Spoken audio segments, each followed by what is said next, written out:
कार्बनिक अम्लों के प्राकृतिक स्रोत देखते हैं। तो कार्बनिक अम्ल है एक तरह प्राकृतिक स्रोत है।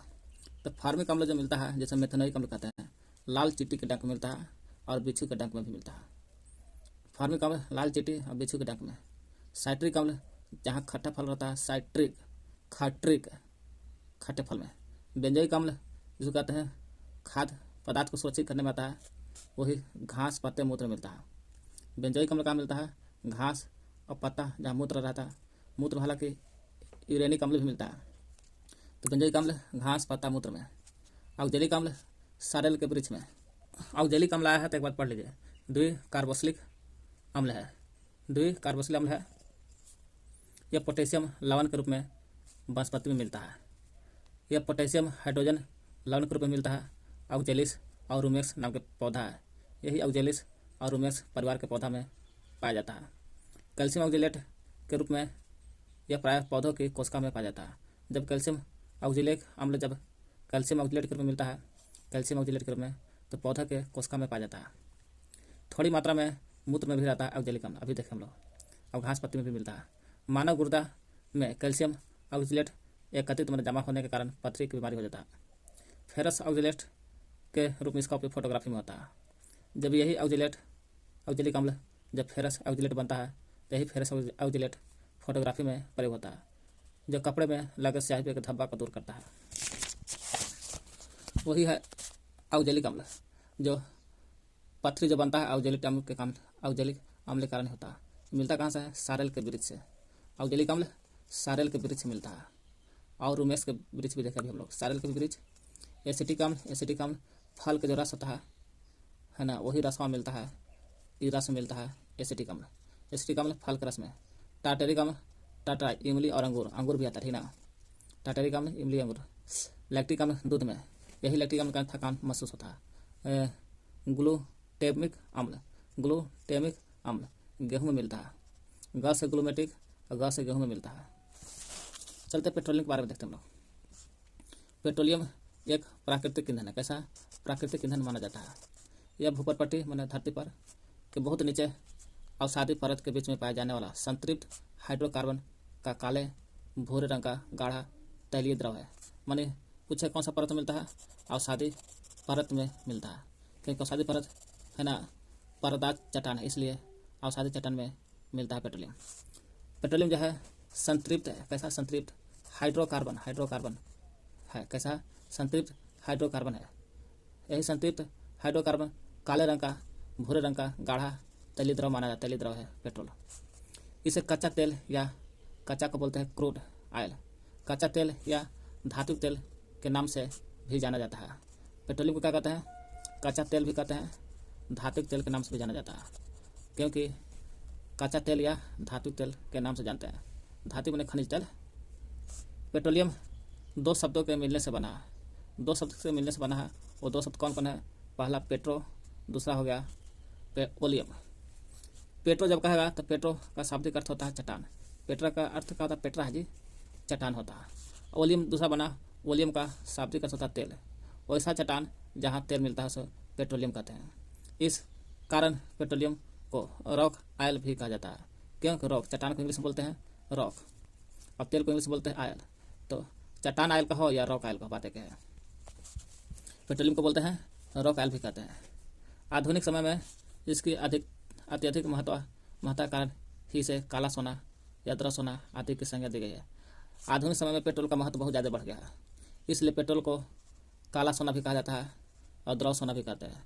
काला सोना इसलिए कहते हैं थोड़ा काले रंग का भूरे रंग का द्रव होता है, और द्रव सोना इसलिए कहते हैं कि द्रव रूप में रहता है। पेट्रोलियम आदि की संज्ञा दी गई। पेट्रोलियम से पेट्रोल, मिट्टी का तेल, विभिन्न हाइड्रोकार्बन, क्योंकि संतृप्त हाइड्रोकार्बन से बना है इसलिए विभिन्न हाइड्रोकार्बन, ईथर, प्राकृतिक गैस आदि प्राप्त किए जाते हैं।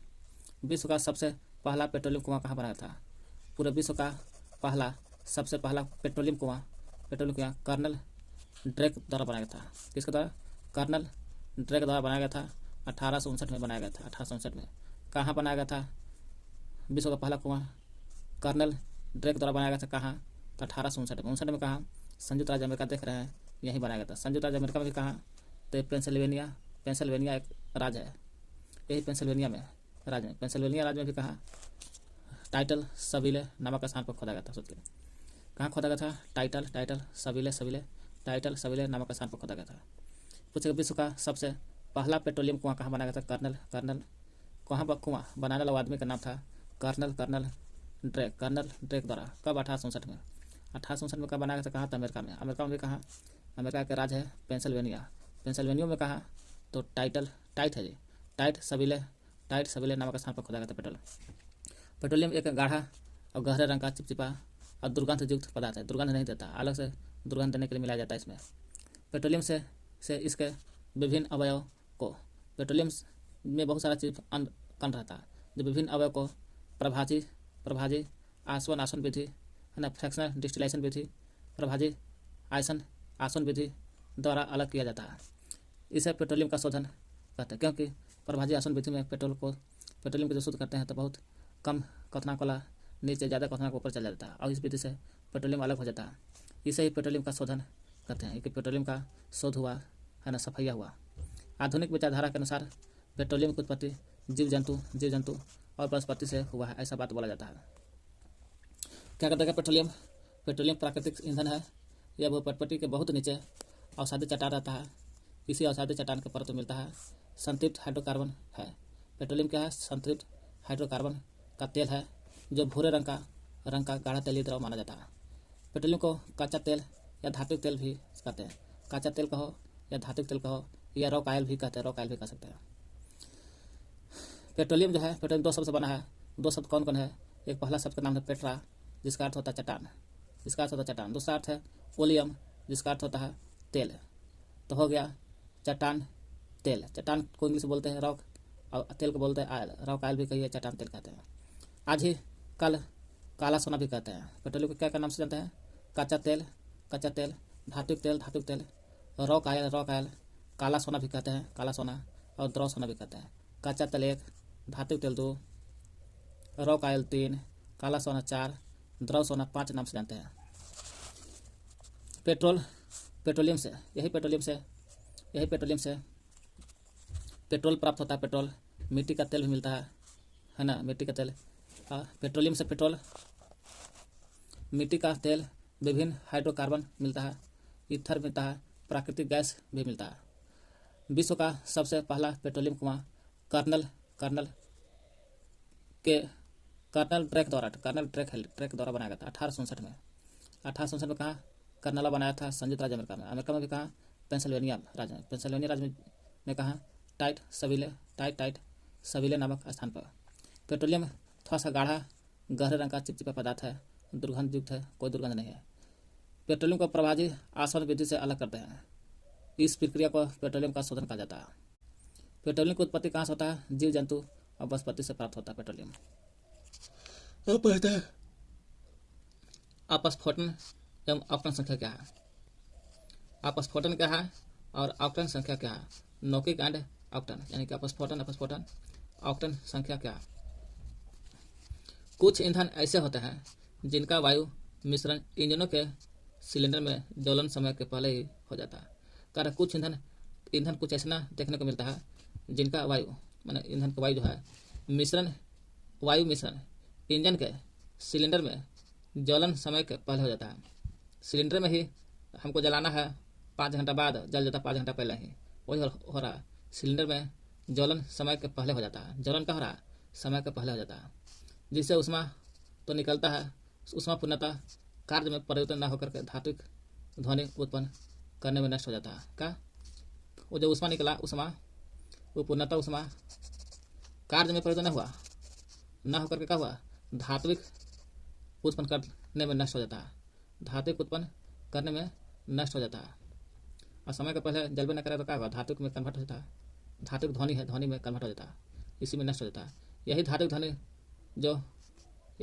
जो कहलाता है वही अपस्फोटन कहलाती है। अपस्फोटन कहने का मतलब कि जब कोई सिलेंडर या गैस या ईंधन कोई भी समय से पहले न जल करके पहले ही जल जाता है तो वह धात्विक ध्वनि में कन्वर्ट हो जाता है, वही धात्विक ध्वनि अपस्फोटन कहलाती है। ऐसे ईंधन जिनका अपस्फोटन अधिक होता है वो उपयोगी के लिए अच्छा नहीं माना जाता। क्यों? अपस्फोटन का मतलब होता है समय से पहले जल जाना, और जिनका अपस्फोटन अधिक है वो और जल्दी समय से पहले जल जाएगा। जिनका अपस्फोटन अधिक होता है वह उपयोग के लिए नहीं अच्छा नहीं माना जाता है। क्यों? क्योंकि बहुत जल्दी पहले ही जल जाएगा। अपस्फोटन अधिक अच्छा ईंधन नहीं माना जाएगा। अपस्फोटन कम करने के लिए ऐसे ईंधन में कुछ ऐसे यौगिक मिश्रित कर दिए जाते हैं जिससे इनका अपस्फोटन कम हो जाता है। ऐसे यौगिक को ही अपस्फोटरोधी यौगिक कहते हैं। कहने मतलब हुआ जिसका अपस्फोटन संख्या ज़्यादा है, अधिक है, तो वह जल्दी जल जाएगा, और जल जाएगा तो हम लोग उसके ऊष्मा को कार्य में नहीं कार्य में नहीं प्रयोग कर पाते हैं। वही ऊष्मा को अपस्फोटन को कम करने के लिए बाहर से पदार्थ मिलाते हैं। जब बाहर से पदार्थ या यौगिक मिलाते हैं ताकि अपस्फोटन जब 5 घंटा यूज करना है तो हम लोग कर लेते हैं, उसी को अपस्फोट रोधी यौगिक कहते हैं। कि समय से पहले न जले, हम जब चाहेंगे तब जलाएं। वैसा कब होता है? जब बाहर से यौगिक मिलाते हैं तब। जो यौगिक मिलाते हैं वही यौगिक को अपस्फोट रोधी यौगिक कहते हैं।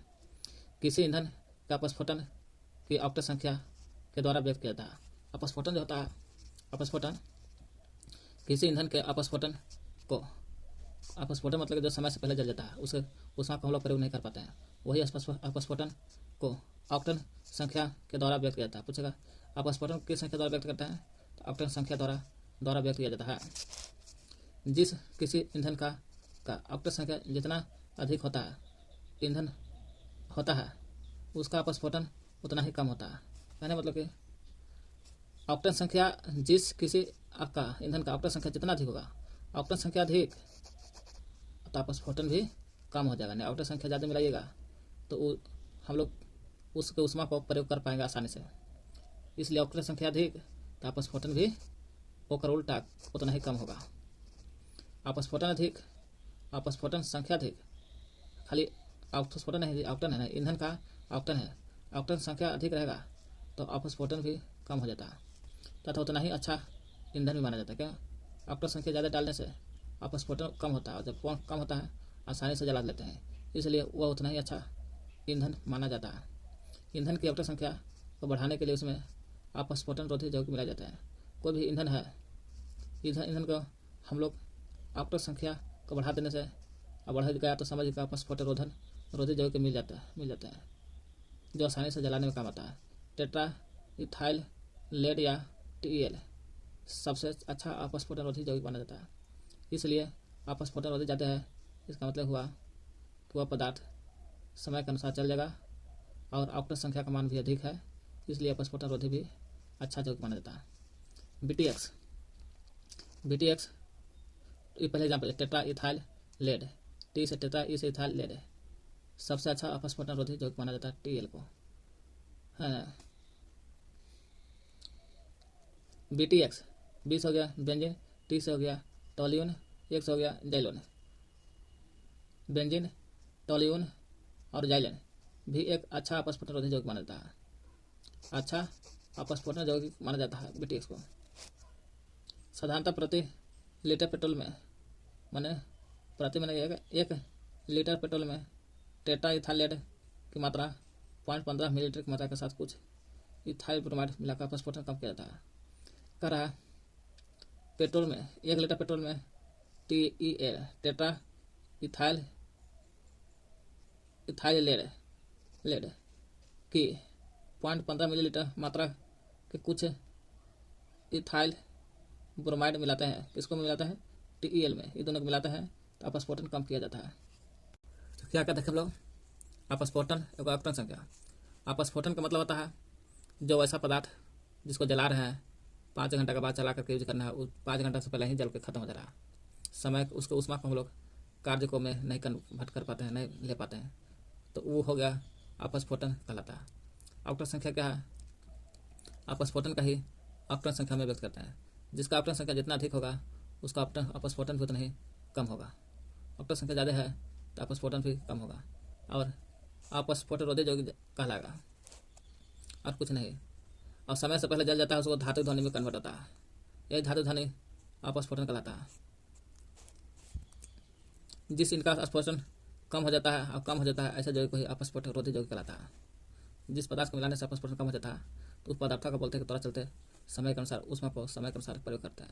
जिस यौगिक का अनुसार कर रहे हैं वही यौगिक अपस्फोट रोधी यौगिक कहलाता है। अपस्फोट यौगिक कहलाता है। ईंधन की अपस्फोटन को ऑक्टेन संख्या के द्वारा व्यक्त करते हैं। ऑक्टेन संख्या अधिक, अपस्फोटन उतना ही कम होगा। मैंने उसकी ऊष्मा को उतना ही ज़्यादा यूज कर सकते हैं। अवकल संख्या का बढ़ने के लिए अपस्फोटन रोधी यौगिक मिला जाता है। TEL टेट्राइथाइलेट सबसे अच्छा अपस्फोटन रोधी यौगिक माना जाता है। BTX भी एक अच्छा अपस्फोटन रोधी यौगिक है। लीटर में पेट्रोल में टेट्राइथाइलेट की 0.15 मिलीलीटर मात्रा के साथ कुछ इथाइल TEL के साथ इथाइल ब्रोमाइड मिलाकर तो अपस्फोटन कम जाता है। अपस्फोटन कम जाता है।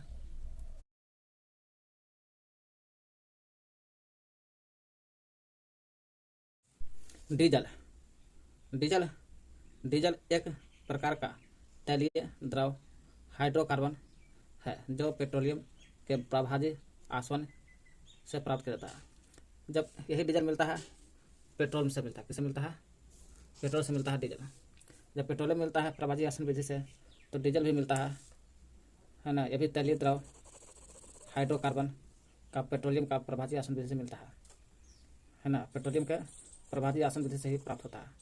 ये पेट्रोल की तुलना में सस्ता ईंधन है ना। पेट्रोल और डीजल में कौन सा महंगा हो जाएगा? तो महंगा पेट्रोल हो जाएगा, डीजल सस्ता।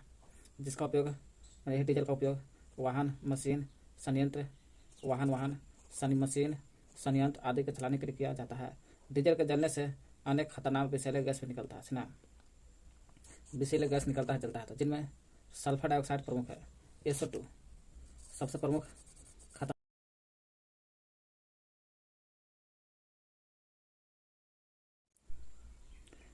पूछा डीजल के जलने से अनेक खतरनाक गैस वो भी विषैला गैस निकलता है। वो विषैला गैस जिनमें सल्फर डाइऑक्साइड प्रमुख है। सल्फर डाइसल्फाइड SO2 यही सल्फर डाइऑक्साइड डीजल के जलने से सबसे खतरनाक गैस है। इन खतरनाक एवं विषैले गैसों से आंखों में जलन होता है। क्या होता है? आंख में जलन पैदा होता है। इसलिए सल्फर डाइऑक्साइड है ना आंख में जलन पैदा करता है। सर में चक्कर आना और सांस लेने में परेशानी आना यही इसका पहचान है सल्फर डाइऑक्साइड का। इससे अनेक त्वचा और श्वसन संबंधी व्याधियाँ पैदा होता है। अनेक त्वचा और श्वसन संबंधी बीमारियाँ पैदा होता है। क्या कहते हैं? डीजल जैसे पेट्रोल से प्राप्त होता है। यह तैलीय हाइड्रोकार्बन है। कैसा है? तैलीय द्रवभूत द्रव हाइड्रोकार्बन है जो पेट्रोल के प्रभाजी आसवन विधि से प्राप्त होता है। यह सस्ता ईंधन है पेट्रोल से। वाहन के मशीन में संयंत्र में चलाने के लिए किया जाता है। डीजल के जलने से विषैला गैस निकलता है जैसे सल्फर डाइऑक्साइड SO2। यह सल्फर डाइऑक्साइड विषैला गैस है, डीजल के जलने से निकलता है। ये जब निकलता है आंख में जलन पैदा करता है, सिर में चक्कर आता है, सांस लेने में परेशानी होता है, त्वचा और श्वसन संबंधी बीमारियाँ होता है। ये सब डीजल के देखें। एक होता है सिटी डीजल। सिटी डीजल क्या है? सिटी डीजल वो अल्ट्रा लो सल्फर डीजल के नाम से भी जानते हैं। क्या नाम है? अल्ट्रा लो, थोड़ा सा खराब क्वालिटी का अल्ट्रा लो सल्फर डीजल भी कहते हैं। USLD ultra low sulphur diesel के नाम से जानते हैं, जो कि डीजल का एक अत्यधिक स्वच्छ रूप है ना। डीजल का ही भाग है, यही डीजल का ही भाग है ना। लेकिन अत्यधिक स्वच्छ रूप माना जाता है डीजल का, जिसके दहन से वायुमंडल में कम प्रदूषण होता है ना। वायुमंडल में कम प्रदूषण होता है। सिटी डीजल है तो वायुमंडल में कम प्रदूषण करता है डीजल से, क्योंकि इसमें सल्फर की मात्रा काफ़ी कम होता है। क्योंकि सल्फर की मात्रा क्या होता है? बहुत कम होता है। और जिसमें कम सल्फर की मात्रा कम होती है वो अच्छा डीजल माना जाता है। यूरोप के अधिकांश शहरों में इसी प्रकार के डीजल का प्रयोग होने की वजह से इसका नाम पड़ा सिटी डीजल। इसका प्रयोग कहाँ होता है? यूरोप के अधिकांश शहरों में प्रयोग होता है। तो सिटी डीजल का डीजल से अच्छा है। इसका अल्ट्रा लो सल्फर डीजल भी कहते हैं, क्योंकि यह अत्यधिक स्वच्छ है। डीजल से डीजल की एक अत्यधिक अच्छा स्वच्छ रूप है जो जलने से वायुमंडल में कम प्रदूषण होता है। क्यों कम प्रदूषण होता है? क्योंकि सल्फर की मात्रा भी कम है, इसलिए प्रदूषण काफ़ी कम होती है। यूरोप के अधिकांश शहर में सिटी डीजल का ही नाम पड़ता है। यूरोप के जो शहर है इसमें ज़्यादा प्रयोग होता था और शहर को अंग्रेजी में सिटी कहते हैं, इसलिए सिटी डीजल कहा गया इसको। हरित डीजल के हरित डीजल या ग्रीन डीजल एक उच्च कोटि का डीजल है। यह भी हरित कहो, इंग्लिश में ग्रीन कहो, डीजल है। यह भी कहा ऊंचे कोटि का डीजल माना जाता है डीजल है, जिसे यूरो 4 मानक की मान्यता प्राप्त है। यूरो जो 4 है हरित डीजल की मान्यता प्राप्त है। किससे? यूरो 4 से मानक की मान्यता प्राप्त है। डीजल की सभी श्रेणियों में यह सबसे अच्छा माना जाता है। डीजल चाहे सिटी डीजल तो है अच्छा है, ये डीजल से अच्छा हो गया आपको सिटी डीजल। सिटी डीजल से भी अच्छा हो गया हरित डीजल, क्योंकि इसका यूरो मानक मान्यता प्राप्त है और उस कोटि का डीजल हरित डीजल है, इसे हरा है, जिसे यूरो मान्यता मानक की मान्यता प्राप्त है। डीजल की सभी श्रेणियों में यह सबसे अच्छा माना जाता है। डीजल की जितना श्रेणी है सभी श्रेणी में सबसे अच्छा डीजल। वायुमंडल प्रदूषण भी अन्य की अपेक्षा काफ़ी कम होता है, ये भी कम देता है, लेकिन इससे भी कम हरित डीजल कम करता है, इसलिए हरित डीजल ग्रीन डीजल या हरा डीजल कहते हैं। यूरो मान्यता प्राप्त है, सबसे अच्छा डीजल है, सभी डीजल से कम प्रदूषण भी कम करता है हरित डीजल। अब क्या आता है एलपीजी, लिक्विड पेट्रोलियम गैस, द्रवित petroleum gas, propane, butane, iso butane, propane और ब्यूटेन है और ब्यूटेन के अलावा आइसो ब्यूटेन भी आदि हाइड्रोकार्बन का मिश्रण है। ये सब हाइड्रोकार्बन में आता है। हाइड्रोकार्बन का मिश्रण है, एवं घर में रसोई गैस के रूप में प्रयोग होता है। इसमें अत्यंत उच्च दाब पर बहुत उच्च दाब दिया जाता है, तब जाके प्रोपेन, ब्यूटेन, आइसो ब्यूटेन जैसी गैस द्रवित हो जाती है। इन्हीं तरह हाइड्रोकार्बन के मिश्रण को द्रवित पेट्रोल गैस एलपीजी कहते हैं। यह प्राकृतिक गैस तथा पेट्रोलियम के प्रभाजी आसों से प्राप्त होता है। पूछा एलपीजी कैसे प्राप्त होता है? प्राकृतिक गैस जो पीछे पड़ चुके हैं, कार्बन मोनोऑक्साइड और नाइट्रोजन रहता है, उसी का प्राकृतिक गैस तथा पेट्रोलियम के जो प्रभाजी आसन से प्राप्त होता है एलपीजी। और डीजल भी एलपीजी के रिसाव के पहचान के लिए कुछ इसमें दुर्गंधयुक्त पदार्थ जैसे मरकप्टन मिला दिया जाता है। सीएनजी संपीड़ित प्राकृतिक गैस इंग्लिश बोलते सीएनजी, कंप्रेस नेचुरल गैस, अर्थात संपीड़ित प्राकृतिक गैस धरती के भीतर पाए जाने वाले हाइड्रोकार्बन का मिश्रण है। धरती के भीतर पाया जाता है जो अभी हाइड्रोकार्बन का मिश्रण है। इसमें 80 से 90% मात्रा में मीथेन गैस होती है ना। जो संपीड़ित प्राकृतिक गैस में 80 से 90% क्या रहता है? मीथेन गैस आता है, मीथेन गैस होती है। यह गैस पेट्रोल तथा डीजल की तुलना में कार्बन मोनोऑक्साइड 70%। देखिए प्राकृतिक सीएनजी में 80 से 90% मात्रा में मीथेन रहता है। मीथेन 80 से 90% मात्रा में क्या रहता है? मीथेन गैस होती है। यह गैस मैंने सीएनजी पेट्रोल तथा डीजल की तुलना में, पेट्रोल पढ़े ना जी, डीजल पढ़े, पेट्रोल पढ़े है ना, इधर पेट्रोल पढ़े ना, ये दोनों की तुलना में पेट्रोल डीजल की तुलना में कार्बन मोनोऑक्साइड रहता है 70%, है ना। कार्बन मोनोऑक्साइड 70% रहता है, बाकी बचा नाइट्रोजन ऑक्साइड NO2 87% और जैविक गैस का लगभग 89% कम उत्सर्जन करती है। सोचिए पेट्रोल और डीजल की तुलना में carbon monoxide CO 70%, nitrogen oxide 87% और जैविक गैस का लगभग 89% कम उत्सर्जन करता है पेट्रोल और डीजल से। सीएनजी को जलाने के लिए 540 डिग्री C से अधिक ताप की आवश्यकता होती है। कितना? सीएनजी को जलाना होगा आग की तरह, तो 540 डिग्री C से अधिक ताप की आवश्यकता होती है, तब जाके 540 डिग्री C पर यह जलता है, ना तो नहीं जलेगा। जबकि पेट्रोल मात्र 232 से 287 डिग्री पर जल जाता है। 232 में 50 जोड़ेगा तो 282 हो जाएगा, 232 से 282 डिग्री पर पेट्रोल जल जाते हैं।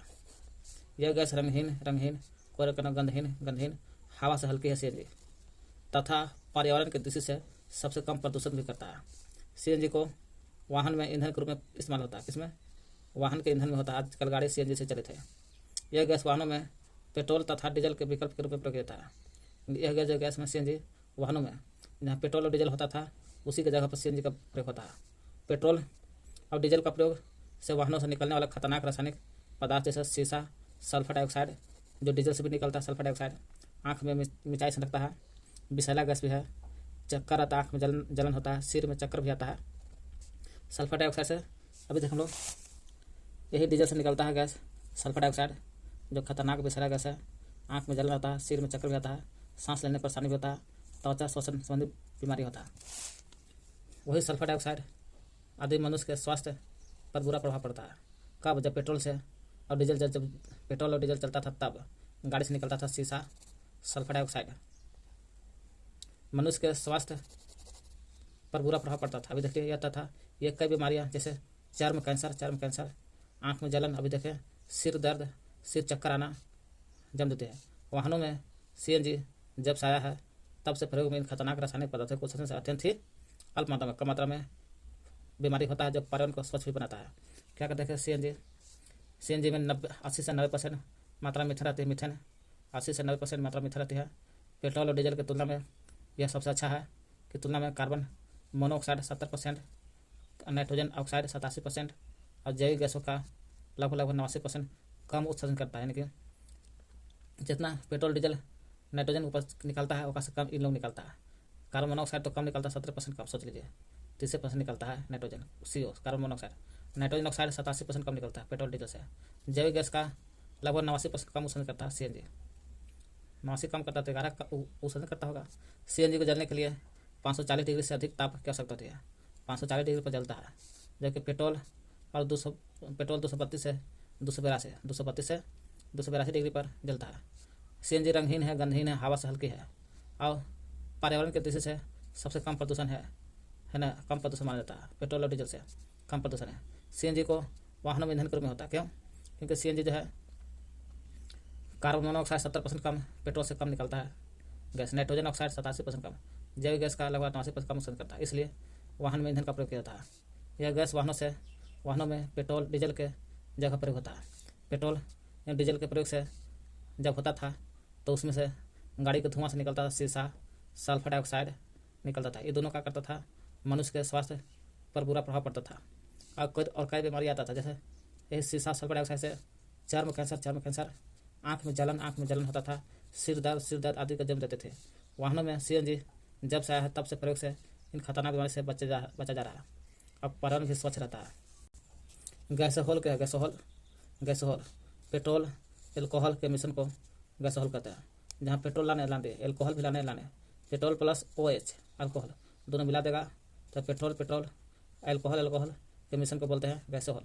ये गन्ने के रस से प्राप्त एल्कोहल को पेट्रोल में मिलाकर प्राप्त करता है।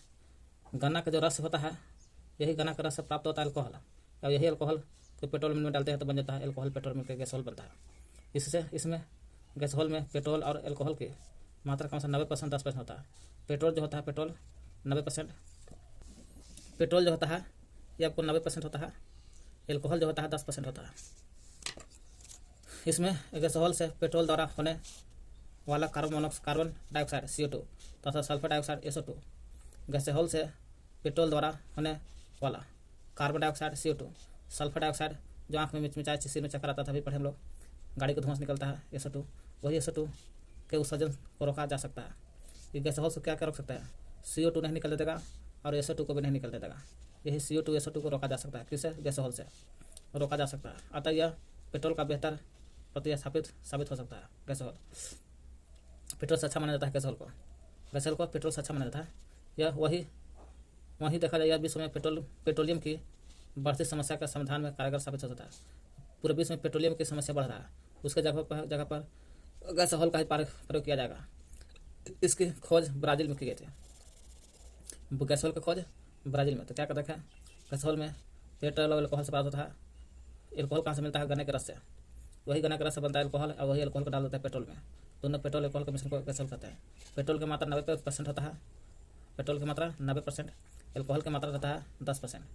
एल्कोहल 10%। गैसोहॉल जब से आया है तब से CO2 और SO2 का संख्या मात्रा कम गया है, तो रोका जा सकता है। CO2 और SO2 को रोका जा सकता है ना। गैसोहॉल का प्रयोग पेट्रोलियम की जगह होता है। पेट्रोलियम की मात्रा समय से बढ़ गया, इसलिए गैसोहॉल का प्रयोग हो रहा है। गैसोहॉल का खोज कहाँ था? खोज ब्राज़ील में होता है। ब्राज़ील।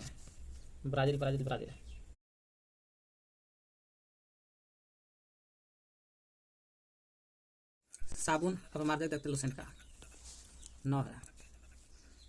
साबुन अपमार्जक 9 चैप्टर है, 9 है। साबुन सोप, ऐसे साधारण साबुन, कौन सा साबुन? साधारण साबुन कहेगा तब। उच्च वसा अम्ल के सोडियम लवण है। कैसा है? उच्च वसा अम्ल के सोडियम लवण है। पूछेगा साधारण साबुन जो होता है कैसा होता है? तो उच्च वसा अम्ल होता है, यही उच्च वसा अम्ल के सोडियम लवण होता है। साधारण लवण, सोडियम लवण हमेशा रहता है साबुन में। उच्च वसा अम्ल में सोडियम लवण है, लेकिन यही उच्च वसा अम्ल में पामिटिक अम्ल और ओलेइक अम्ल और स्टेरिक अम्ल रहता है। पूछेगा साबुन जो है उच्च वसा अम्ल में सोडियम लवण तो है, फिक्स है। यही उच्च वसा अम्ल में पामिटिक अम्ल रहता है कि नहीं रहता है? पामिटिक अम्ल खेल यही है। पामिटिक अम्ल ओलेइक अम्ल भी रहता है, स्टेरिक अम्ल भी रहता है।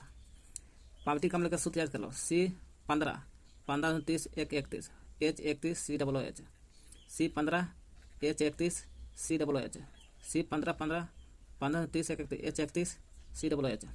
ओलेइक अम्ल की याद कर लेना है, C17 15 2 17 17 2 बढ़ा 15 2 17 31 और 2 33 33 भी हाइड्रोजन भी 3 को बढ़ा 2 को बढ़ा। जब कार्बन 2 को बढ़ा तो हाइड्रोजन भी 31 2 33 2 हाइड्रोजन भी बढ़ा, बाकी COOH है वैसी है। तो ओलेइक अम्ल का हो गया C17 H33 33 COOH। ओलेइक अम्ल का हो गया C17 17 H33 COOH। एस्टेरिक अम्ल का सूत्र होता है 17 का 17 रहेगा, 33 हाइड्रोजन 2 बढ़ेगा, पहले 2 बढ़ा हाइड्रोजन फिर 2 बढ़ा 35 हो गया, 17 35 17 35 C17 H35 COOH। जब पामटिक अम्ल से बने साबुन को सोडियम पैमिटेट कहते हैं। अगर पामटिक से बनेगा तो सोडियम पामिटेट, क्यों कि उच्च अम्ल में सोडियम लवा रहता है, इसलिए सोडियम लवा रहने के कारण सोडियम पामिटेट कहते हैं। पूछेगा पामटिक अम्ल से बने साबुन को क्या बोलते हैं, सोडियम पामिटेट कहते हैं। इसका सूत्र होता है सब, जब पामिटेट लगल है तो पामिटेट का सूत्र क्या होता है, C15 H31 COOH तक ऐसे रहेगा, C15 H31 COOH, केवल H है एक में Na जुड़ जाएगा सोडियम, क्योंकि सोडियम पामिटेट है इसलिए Na जुड़ जाएगा, C15 H31 COOH। उसी प्रकार ओलेइक अम्ल से बने साबुन को सोडियम ओलेइक है, सोडियम एलिकेट नहीं है, सोडियम यूल हो जाएगा, यूल यहाँ लगाइए, ठीक ना, यूल यहाँ लगाइए और यूल यहाँ लगाइए, ठीक ना। ओलेइक अम्ल से बने साबुन को सोडियम ओलिएट कहते हैं, ओलिएट। इसका सूत्र दोनों सेम यही है, एक हम C17 33 COOH, C17 35 33 ना है, यहाँ 33 रहेगा, ठीक ना, 33 रहेगा वैसे है ना। और C17 17 H33 हो गया, एक 33 है, COOH N H की जगह पर Na लग जाएगा, क्योंकि सोडियम है इसलिए सोडियम एलिएट। तो ओलेइक अम्ल से बने साबुन को सोडियम ओलिएट खाली Na लगा देना है। उसी तरह से एस्टेरिक अम्ल से बने साबुन को सोडियम एस्टेरिक कहते हैं, लेकिन 17 है 17 35 है 35 हो जाएगा, यहाँ पर COOH हो जाएगा, केवल NaH कट करके Na बन जा रहा है। तो हम कह सकते हैं एस्टेरिक अम्ल से बने साबुन को सोडियम एस्टेरेट कहते हैं, C17 35 COOH खाली Na जोड़ रहा है, Na इसलिए जोड़ रहे हैं कि सोडियम बन रहा है, इसलिए सोडियम एस्टेरेट। अच्छा, साबुन की विशेषता देखना बुक में देख लिया। अच्छा, साबुन की विशेषता, इसमें मुक्त क्षार उपस्थित नहीं रहता है, ठीक ना, क्षार उपस्थित नहीं रहना चाहिए, क्योंकि मुक्त क्षार रहेगा तो मज़ा नहीं आएगा। अच्छा, साबुन की विशेषता ही है, यह एल्कोहल में विलय होना चाहिए, एल्कोहल मतलब कि OH में घुल जाना चाहिए, तब मानेगा अच्छा साबुन है। इसमें नमी की उपस्थिति 10% से अधिक नहीं होना चाहिए, नमी भी होना चाहिए तो 10 से अधिक नहीं होना चाहिए, नमी की मात्रा 10% से अधिक नहीं होना चाहिए। प्रयोग करते समय इसको चटकना नहीं चाहिए, क्या चटकना भी नहीं चाहिए। तो अच्छे साबुन की क्या कहते हैं, इसमें मुक्त क्षार उपस्थित नहीं रहना चाहिए, एल्कोहल में विलय होना चाहिए, नमी की मात्रा 10% से अधिक नहीं होना चाहिए, प्रयोग करते समय चटकना भी नहीं चाहिए, यही अच्छे साबुन की विशेषता है। अपमार्जक साबुन द्वारा कपड़ों की धुलाई में अधिक परिश्रम करना पड़ता है, सही बात है। साबुन से कपड़ा की धुलाई करते समय मेहनत ज़्यादा करना पड़ता है, तथा कठोर जल के साथ यह कठिनाई और अधिक हो जाता है ना। साबुन के साथ तो मेहनत ज़्यादा करना ही पड़ता है, लेकिन कठोर जल रहेगा तो साबुन के साथ और दिक्कत होता है, क्योंकि साबुन जो है कठोर जल के साथ नहीं घुलता है। इस कठिनाई को दूर करने के लिए रासायनिक शास्त्रियों ने अनेक प्रयास किया, करते करते अंत साबुन से भिन्न प्रकार के सफाई करने वाले पदार्थ के निर्माण में सफल हो गया, और यही इस पदार्थ को अपमार्जक या साबुन रहित साबुन कहते हैं। इसी पदार्थ को बोलते हैं अपमार्जक, यानी कि अपमार्जक से साबुन से अच्छा धुलाई हो जाता है, या साबुन रहित साबुन कहते हैं, मतलब इसमें साबुन है लेकिन बिना साबुन वाला है। इसका आविष्कार सर्वप्रथम जर्मनी में प्रथम विश्व युद्ध के समय होता है, जब जर्मनी प्रथम विश्व युद्ध लड़ रहा था, है ना, हिटलर था उस समय, प्रथम विश्व युद्ध के समय जर्मनी में आविष्कार होता है अपमार्जक का।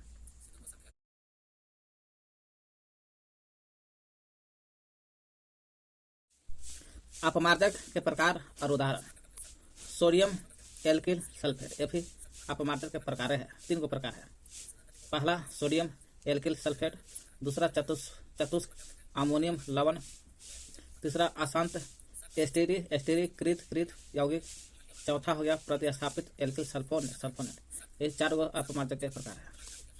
उदाहरण में आएगा कि सोडियम एल्किल सल्फेट जो अपमार्जक है, सोडियम एल्किल सल्फेट, ये सोडियम लॉरेल सल्फेट का एग्जाम्पल है। Sodium lauryl sulphate. चतुष्क अमोनियम लवण ये किसका एग्जाम्पल है? Trimethyl stearyl ammonium bromide का। चतुष्क अमोनियम लवण किसका एग्जाम्पल है? तो trimethyl stearyl ammonium bromide का। अंशतः एस्टेरीकृत यौगिक किसका एग्जाम्पल है? इसका एग्जाम्पल पूछेगा। अंशतः एस्टेरीकृत यौगिक है पेंटा एरिथ्रेटोल मोनोएस्टीआरेट। प्रतिस्थापित एल्कोहल सल्फोनेट। प्रतिस्थापित एल्किल सल्फोनेट के एग्जाम्पल बताओ।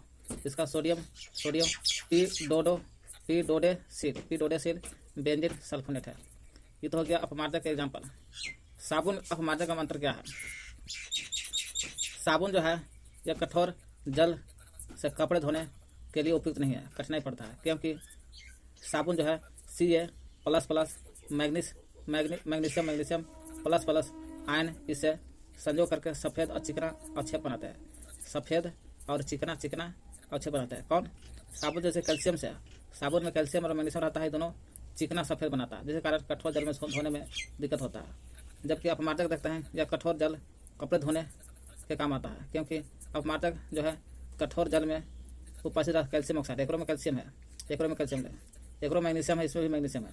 आयन के साथ कोई अविलय अवक्षेप नहीं रहता है। इसमें से कैल्शियम मैग्नीशियम जो है आयन जो रहता है संजोग कर लेता है, दोनों संजोग करके सफ़ेद और चिकना बनाता है, जिसके कारण झाग नहीं बना पाता जल्दी। कठोर जल में भी रहता है कैल्शियम मैग्नीशियम। आयन के साथ ये दोनों कैल्शियम और मैग्नीशियम जो है ये दोनों आपस में संजोग करके कोई अविलय अवक्षेप नहीं करता। इसमें दोनों संजोग करता है, जिस कारण सफ़ेद और चिकना बनाता है। इसमें से कैल्शियम और मैग्नीशियम दोनों कोई आयनों के साथ कोई अविलय अवक्षेप नहीं बनाता, जिस कारण धोने में आसान होता है। साबुन कम आर्द्रता गुण होता है। इसमें साबुन में कम आर्द्रता गुण होता है, जबकि साबुन की अपेक्षा में इसमें अधिक आर्द्रता गुण होता है। साबुन में कम आर्द्रता, अपमार्जक में अधिक आर्द्रता गुण होता है। साबुन में इसकी अधिकता नदियों में जाकर किसी प्रकार का प्रदूषण नहीं करती है, क्योंकि यह जैव निम्नीकरण पदार्थ है। साबुन जब धोते हैं तो कोई नदी में जाती है तो कोई प्रकार प्रदूषण नहीं करता है। क्यों नहीं करता साबुन? क्योंकि साबुन जैव निम्नीकरणीय पदार्थ है, जीवों को नुकसान नहीं करता है साबुन। जबकि अपमार्जक जबकि इसकी अधिकता नदियों में, मतलब अपमार्जक जब रहता है नदी में जाकर प्रदूषण करती है, क्योंकि यह जैव निम्नीकरण पदार्थ नहीं है। इन्हें बनाने के लिए कच्चा पदार्थ पेट्रोलियम से प्राप्त होता है।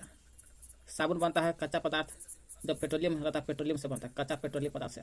जबकि इसे बनाने के लिए कच्चा माल वनस्पति तेल की आवश्यकता होता है। कच्चा माल चाहिए, वही वनस्पति तेल, तब बाद जाकर बनता है अपमार्जक।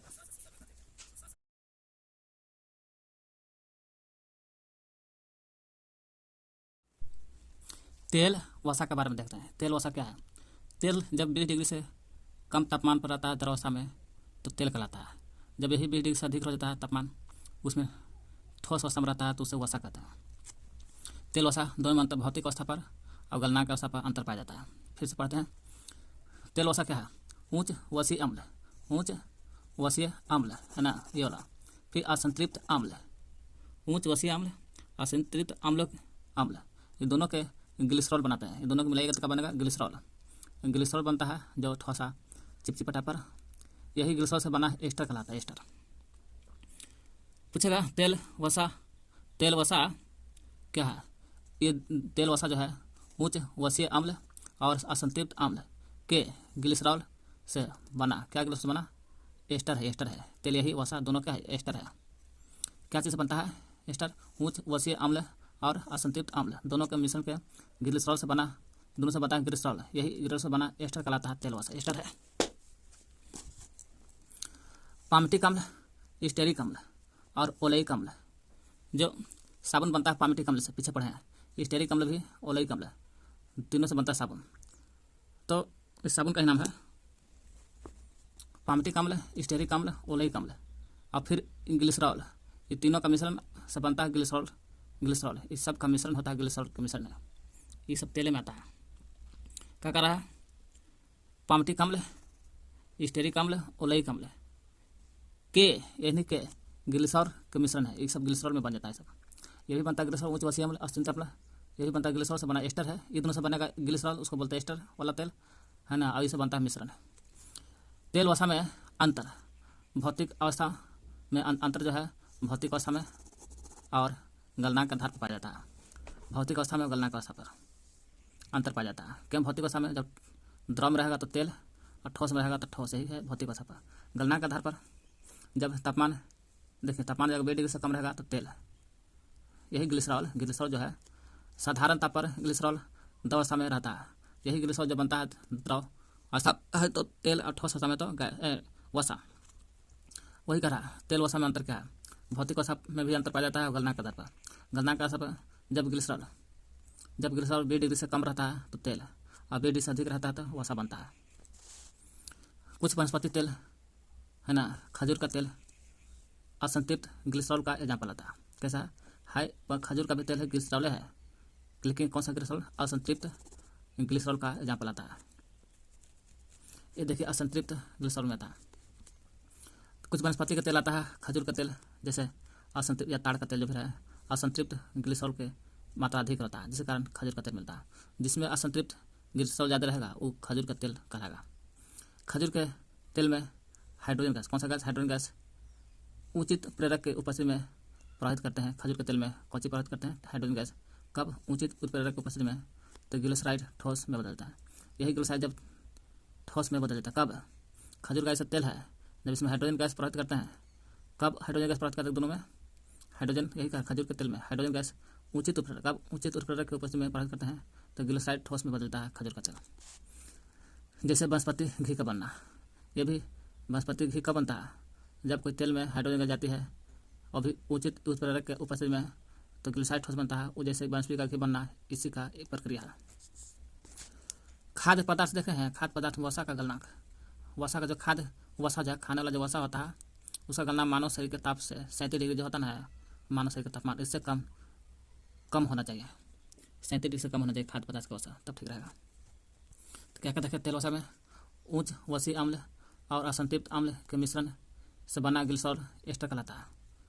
या पामिटिक अम्ल, स्टेरिक अम्ल, ओलेइक अम्ल, तीनों के बना मिश्रण को ग्लिसरॉल, ये भी ग्लिसरॉल कहलाता है। यही ग्लिसरॉल से एस्टर बनता है। तेल वसा में अंतर क्या है? भौतिक अवस्था में अंतर पाया जाता है और गलनांक के आधार पर अंतर पाया जाता है। जब ग्लिसरॉल 20 डिग्री से कम रहता है द्रव अवस्था में तेल, वही गलनांक 20 डिग्री से कम रहता है ग्लिसरॉल, उसको तेल कहते हैं। जब यही गलनांक 20 डिग्री से अधिक होता है, 20 डिग्री से अधिक गलनांक होता है, उसे वसा कहते हैं। ग्लिसरॉल पर डिपेंड है। कुछ वनस्पति तेल जैसे खजूर का तेल जो असंतृप्त ग्लिसरॉल का ही एग्जाम्पल आता है। यही खजूर के तेल में हाइड्रोजन गैस प्रवाहित करते हैं तो ग्लिसराइड ठोस बदल जाता है। जैसे वनस्पति का घी बनना, ग्लिसराइड ठोस का ही एग्जाम्पल है। खाद्य वसा, खाना जो वसा का गलनांक 37 डिग्री से कम होने चाहिए, मानव के तापमान 37 डिग्री से कम होने चाहिए। मोम के बारे में देखते हैं। वसा तेल वसा पढ़ लिया, मोम देखते हैं। मोम क्या है? तेल वसा के समान मोम भी प्रकृति में पाया जाता है। तेल वसा भी प्रकृति में पाया जाता है ना, खजूर के तेल की तरह। उसी प्रकार मोम भी प्रकृति में पाया जाता है। वही कह रहा है तेल वसा के समान मोम भी प्रकृति में पाया जाता है। पाया जाने वाला एस्टर है। कैसे? अभी देखें तेल वसा भी एस्टर है, वो भी उसी तरह से मोम भी प्रकृति में पाया जाता है और पाया जाने वाला एस्टर ही कहलाता है। क्या? एस्टर भी है, परंतु यह एस्टर ग्लिसराइड से भिन्न है। ग्लिसराइड से भिन्न है क्योंकि अभी हम लोग देखें, है ना, तेल वसा जो है ग्लिसरॉल से बना एस्टर है, लेकिन ग्लिसरॉल से जो बनता है एस्टर, ये ग्लिसरॉल से अंतर थोड़ा भिन्न होता है। वही कह रहा मोम क्या है? मोम भी प्रकृति में पाया जाता है, और पाया जाने वाला एस्टर भी है, परंतु यह एस्टर, मोम वाला जो एस्टर है, एस्टर ग्लिसराइड से भिन्न होता है। इसमें उच्च वसीय अम्लों के अणु ग्लिसरॉल के स्थान पर उच्च मोनो हाइड्रिक एल्कोहल से संयुक्त होकर एस्टर बनता है। कह रहा है मतलब इसमें कहा था, कैसे? मोम में उच्च वसीय अम्लों के अणु, है ना। जैसे कहने का मतलब तेल में देखें हम लोग, तेल वसा में कहा था उच्च वसीय अम्ल था और असंतृप्त अम्ल था, दोनों के ग्लिसरॉल से बना एस्टर बनता था, है ना। ये उच्च वसीय अम्ल से, लेकिन मोम ऐसा नहीं है। मोम में उच्च वसीय अम्ल नहीं है। क्या है इसका कारतनक? इसमें होता है, इसमें उच्च वसीय अम्लों के अणु ग्लिसरॉल के स्थान पर माने कि उसके स्थान पर ये हट जाता है, आ जाता है उसके स्थान पर ऊंच मोनोहाइड्रिक। कौन सा? मोनोहाइड्रिक एल्कोहल से संयुक्त होकर एस्टर बनाता है। कहने का मतलब कि जो रहता है तेल वसा में ऊंच वसीय अम्ल है, ये हट जाता है, ये हट करके यहाँ पर आ जाता है असंतृप्त अम्ल वैसे रहेगा, कोई दिक्कत नहीं है। खाली एक जगह पर ऊंच वसीय अम्ल है, इसके हट गला के बाद वहाँ जगह पर आ जाता है कौन? ऊंच मोनोहाइड्रिक आ जाता है, मोनोहाइड्रिक एल्कोहल रहता है, इसी से संयुक्त होता है, दोनों होकर बनता है एस्टर। मोम के कुछ महत्वपूर्ण निम्नलिखित है। देखिए मोम, तेल वसा और मोम दोनों हैं, दोनों प्राकृतिक में पाया जाता है और दोनों एस्टर्स है, लेकिन फर्क इतना है कि इसमें ऊंच वसीय अम्ल रहता है तेल वसा में, और मोम में ऊंच वसीय अम्ल नहीं रहता। ओकर जहाँ पर ऊंच मोनोहाइड्रिक रहता है, यहाँ पर क्या रहता है? मोनोहाइड्रिक और असंतृप्त अम्ल के ग्लिसरॉल से बना एस्टर होता है। क्या कहते हैं? मोम प्रकृति में पाया जाता है, प्रकृति में पाया जाता है बना एस्टर, ये भी एस्टर है, लेकिन यह एस्टर ग्लिसराइड से भिन्न होता है। क्यों होता है? ग्लिसराइड से इसलिए भिन्न होता है, ग्लिसराइड होता है तेल वसा अम्ल में, इसमें उच्च वसीय अम्ल अणु को काट देना है, ग्लिसरॉल को हटा देना है, उच्च मोनोहाइड्रिक लगा देना है, और बाकी असंतृप्त अम्ल वैसे रहेगा, वही अल्कोहल से संयुक्त होकर एस्टर बनता है। शहद की मक्खी का बना मोम, सीधा से याद कीजिए, मोम जो है मोम ऊंच मोनोहाइड्रिक एल्कोहल से संयुक्त होकर एस्टर बनता है। जैसे ऊंच मोनोहाइड्रिक एल्कोहल से संयुक्त होकर एस्टर बनता है। जैसे शहद की मक्खी का मोम, शहद के जो मक्खी रहता है उसका मोम, ये भी इसमें भी ऊंच मोनोहाइड्रिक एल्कोहल से बना है, ऊंच मोनोहाइड्रिक एल्कोहल से बना है शहद की मक्खी। शहद की मक्खी का मोम मुख्य रूप से मिरिसिल पामिटेट रहता है। कौन सा रहता है? पामिटेट, मिरिसिल पामिटेट रहता है शहद में। कार्नोबा के जो मोम रहता है यह ताड़ के पत्ता से प्राप्त किया जाता है। कौन सी? ताड़ का जो पत्ता रहता है इसी से प्राप्त किया जाता है। किसका? कार्नोबा का मोम। यही कार्नोबा का मोम को इसमें मिरिसिल सेराटेट कहता है। शहद का जो मक्खी रहता है उसमें मिरिसिल पामिटेट है। यही कार्नोबा का मोम रहेगा तो ओकरो में मिरिसिल रहेगा, फर्क इतना ही, पामिटेट की जगह पर सेराटेट आ जाता है। कार्नोबा की जगह पर सेराटेट है, मिरिसिल सेराटेट, लेकिन कार्नोबा जो है ताड़ के पत्ता से प्राप्त होता है। स्पर्मेटिव मोम, स्पर्मेटिव आ गया, यह स्पर्म व्हेल से प्राप्त किया जाता है। किसे? स्पर्म नाम है स्पर्म। कौन सा स्पर्म? स्पर्म व्हेल से प्राप्त किया जाता है। इसमें सेटिक पामिटेट रहता है। कौन रहता है? सेटिक पामिटेट रहता है। स से स्पर्मेटिव मोम और स से स्पर्म व्हेल और स से सेटिल पामिटेट रहता है। पैराफिन मोम, पैराफिन हो गया, यह ऊंच हाइड्रोकार्बन का मिश्रण होता है। किसका मिश्रण है? ऊंच हाइड्रोकार्बन का मिश्रण होता है। ऊंच हाइड्रोकार्बन का मिश्रण है, ऊंच हाइड्रोकार्बन का मिश्रण होता है पैराफिन किसका मिश्रण है? ऊंच हाइड्रोकार्बन का मिश्रण होता है। यह पेट्रोलियम से प्राप्त किया जाता है। किसे? पेट्रोलियम से प्राप्त होता है, पेट्रोलियम से प्राप्त किया जाता है। किसे प्राप्त है? फिर से पैराफिन क्या है? ऊंच हाइड्रोकार्बन का मिश्रण है। यह पेट्रोलियम, पैराफिन जो है प से पैराफिन और प से पेट्रोलियम से प्राप्त होता है। प्लास्टिक वाला देखते हैं।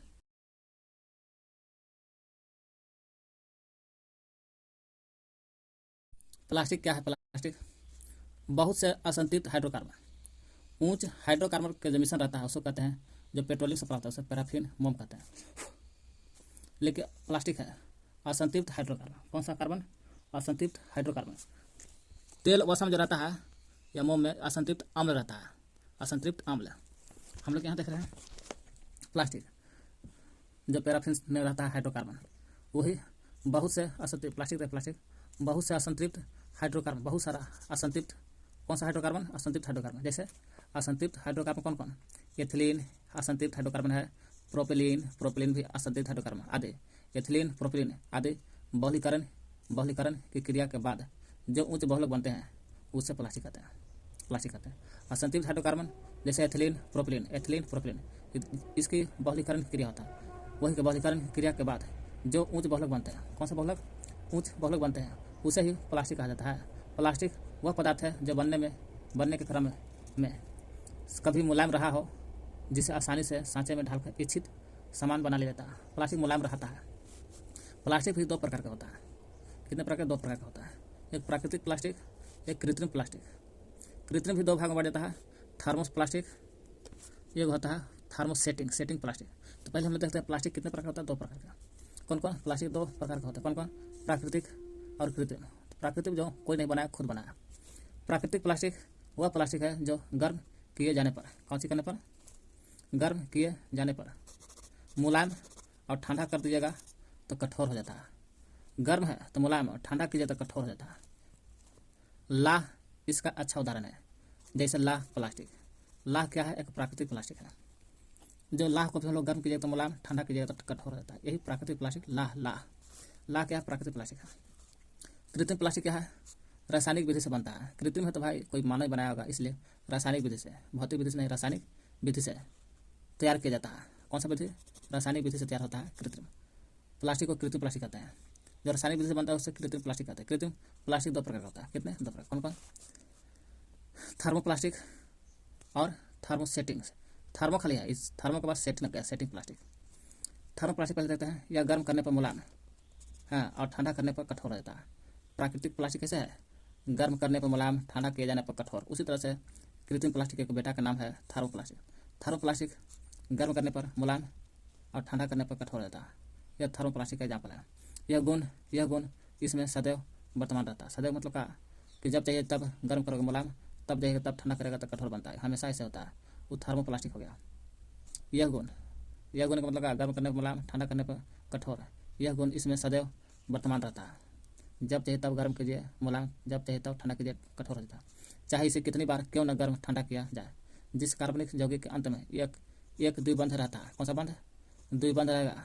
कार्बनिक यौगिक के अंत में एक द्विबंध रहता है, एक द्विबंध रहता है।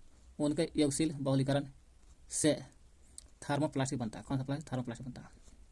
थर्मोप्लास्टिक से याद करिए, एक द्विबंध रहता है, थर्मोप्लास्टिक कहलाता है। जैसे पॉलीइथिलीन।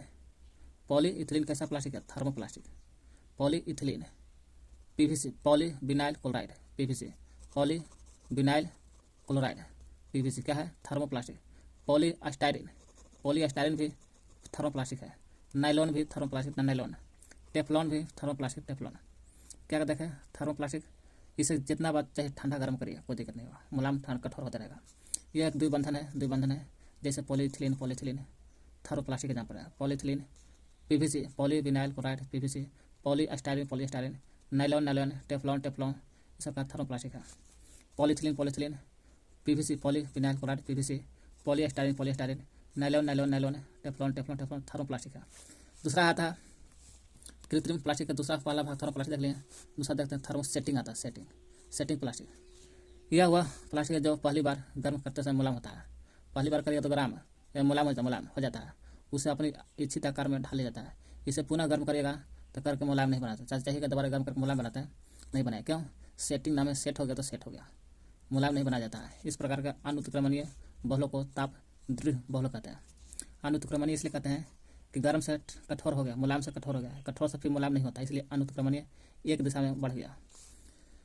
यही है अनुत्क्रमणीय बहुलक को ताप दृढ़ बहुलक कहते हैं। कौन सा, ताप दृढ़ बहुलक कहते हैं।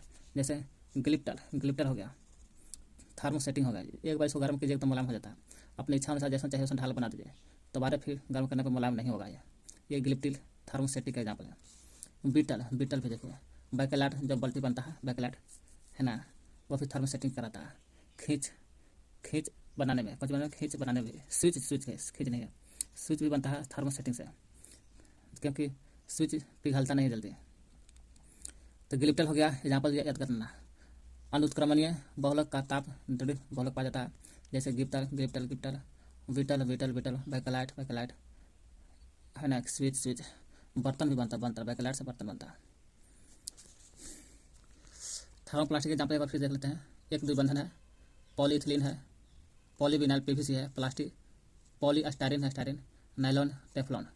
लेकिन थर्मोसेटिंग क्या जाएगा, अनुत्क्रमणीय बहुलक का ताप दृढ़ बहुलक है। ग्लिप्टल एग्जाम्पल है, ग्लिप्टल, बीटल, बैकेलाइट, स्विच, बर्तन आदि थर्मोसेटिक का एग्जाम्पल है।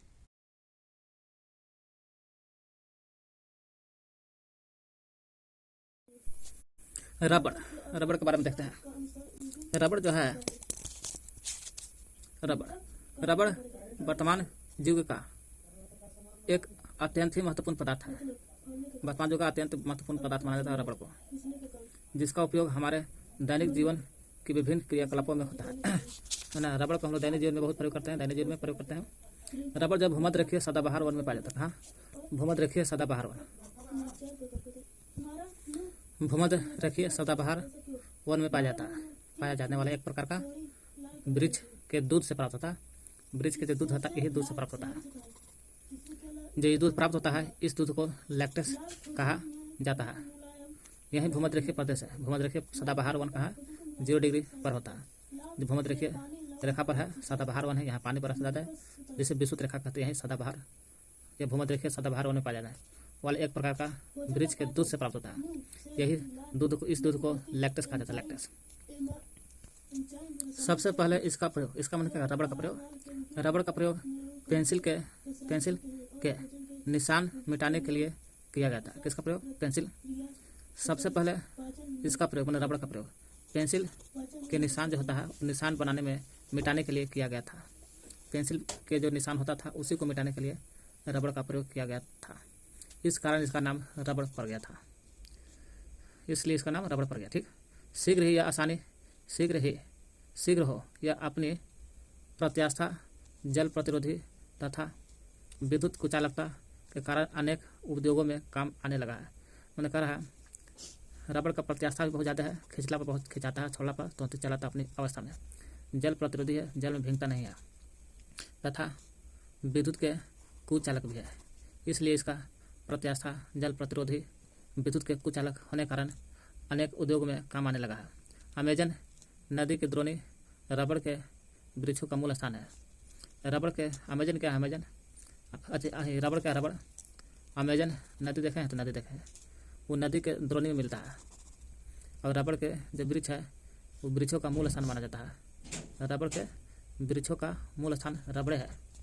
शुरू में यह जायरे लिखा हुआ जायरे और अमेजन के वन से जंगली उत्पाद के लिए प्राप्त किया जाता था। शुरू किस लिए? जायरे नदी और अमेजन के जंगल है, यही अमेजन के जंगल के वन से जंगली उत्पाद के रूप में प्राप्त किया जाता था, जिस कारण इसे विल्ड रबर कहा जाता था।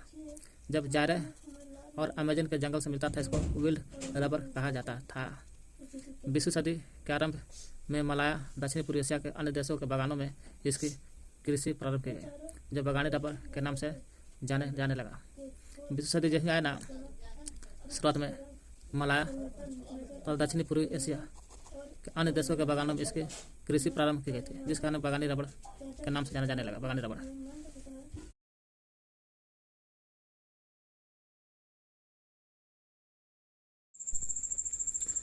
20वीं सदी में क्या होता?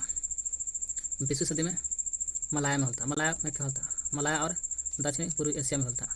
एशिया है लेकिन दक्षिण में है और पूर्व में है। अन्य देशों के बागान में कृषि का प्रारंभ होता। क्या चीज़ का? रबड़ के। जब रबड़ के कृषि का प्रारंभ होता उसको बागानी रबड़ कहते हैं। मलाया में दक्षिण पूर्व एशिया में बागानी रबड़। द्वितीय विश्व युद्ध के समय जब यूरोप और उत्तरी है अमेरिका को दक्षिणी पूर्वी एशिया देशों से रबड़ मिलना बंद हो गया, तो इन देशों ने कृत्रिम रबड़ का विकास कर दिया था।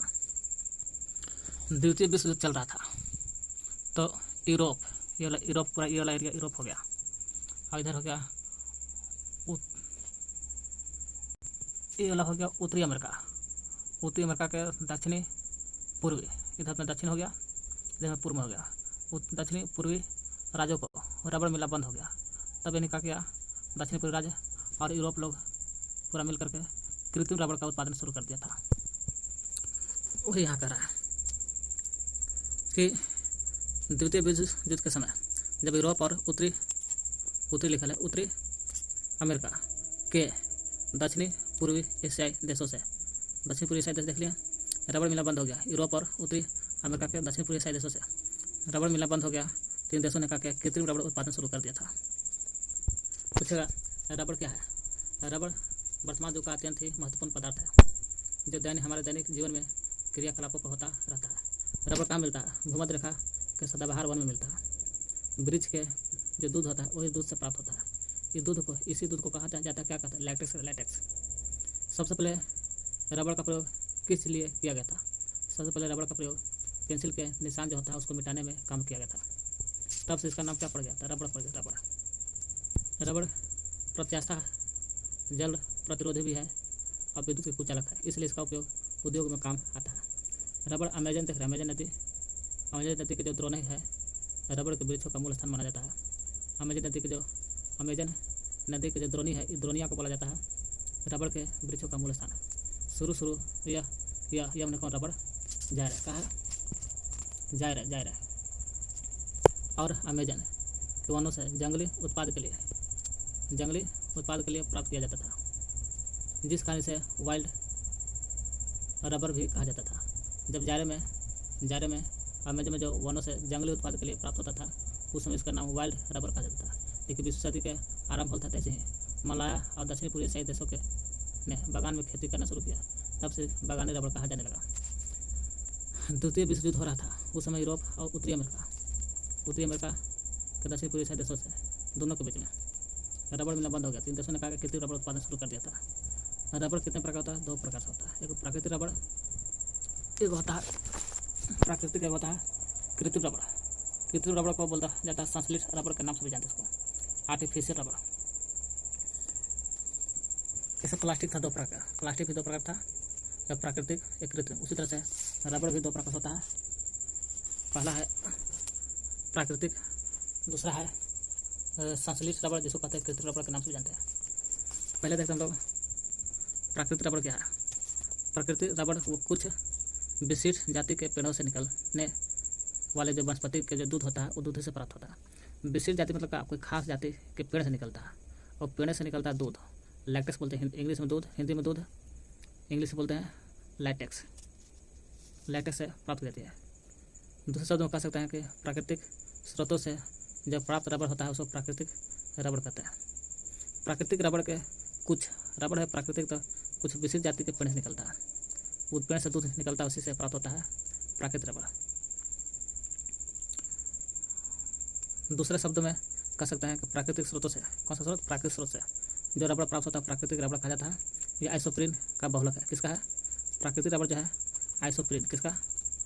आइसोप्रीन का बहुलक है, आइसोप्रीन का बहुलक है। इसका अनुसूत्र, इनका मतलब किसका? आइसोप्रीन का C5H8 होता है, C5H8 अनुभार 68 होगा। क्यों?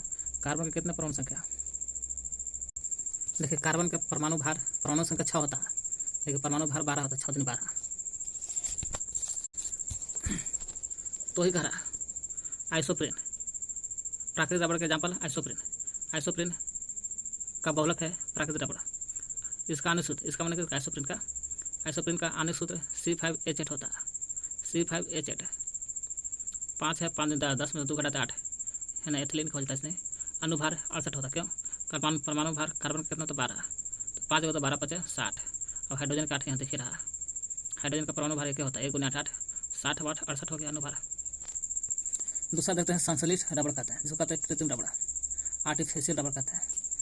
कृत्रिम स्रोतों से जब प्राप्त होता है रबड़ को कृत्रिम रबड़ या संश्लेषित रबड़ कहा जाता है। कृत्रिम रबड़ के विकास का श्रेय मैथ्यूस और हैरिस को जाता है, जो द्वितीय विश्व युद्ध के समय आविष्कार हुआ था। उत्तरी अमेरिका में कहा तो दक्षिणी पूर्वी देश में और यूरोप में आविष्कार होता है कृत्रिम रबड़ का उपयोग मैथ्यूस हैरिस ने किया था। क्यों जाता है? उन्होंने कौन? मैथ्यूस हैरिस, जो कृत्रिम रबड़ उत्पादन किया था। उन्होंने आइसोप्रीन को, वही एस्प्रिन जो प्राकृतिक रबड़ का बहुलक कहला जाता है, अभी देखें जिसका सूत्र है C5H8। देखिए प्राकृतिक रबड़ का एग्जाम्पल है आइसोप्रीन, जिसका अन्य सूत्र है C5H8 अनुभार 68 है। यही कह रहा है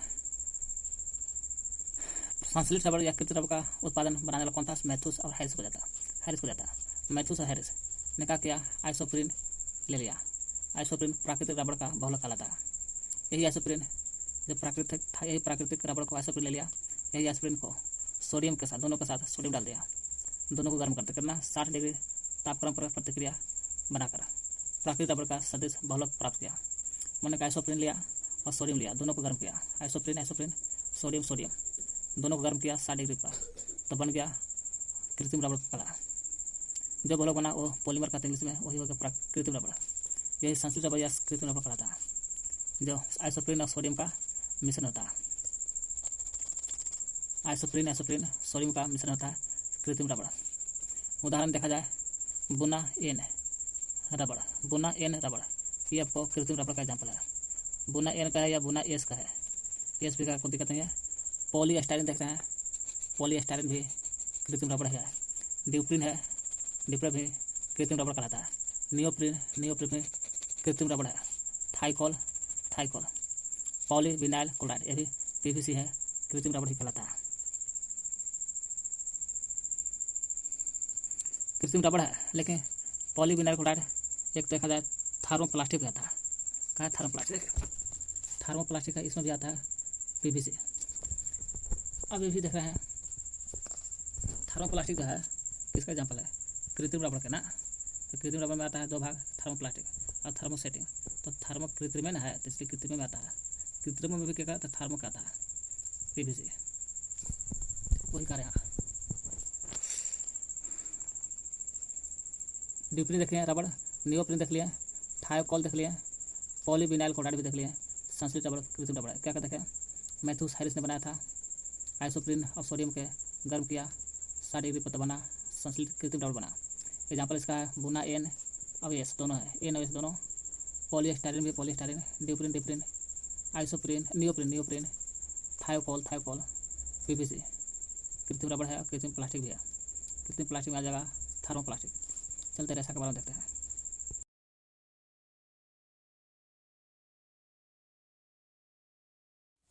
रेशा, रेशे के बारे में देखते हैं। रेशा क्या है? वे श्रृंखला युक्त ठोस, श्रृंखला में रहता है रेशा और ठोस में रहता है रेशा, जिनकी लंबाई चौड़ाई की अपेक्षा सैकड़ों या हजारों गुना अधिक होता है। रेशा का जो होता है लंबाई चौड़ाई से कितना है? चौड़ाई से एक है चौड़ाई, तो यह 100 या हजारों गुना अधिक होता है। रेशा की लंबाई चौड़ाई से क्या होता है? 100 गुना या हजारों गुना अधिक हो सकता है। रेशा को तंतु भी बोला जाता है, तंतु। यहाँ रेशा का परिभाषा दिया है वर्तमान में, रेशा या तंतु। रेशा अथवा तंतु लंबी होती है, पतली होती है, लोचशील होती है, लोचशील, और धागानुमा होती है, संरचना होती है। रेशों से कच्चा धागा बनता है और यही कच्चा धागा से कपड़ा बनाई जाती है। उत्पादन और निर्माण के आधार पर रेशा का निम्नलिखित वर्ग में बांटा गया।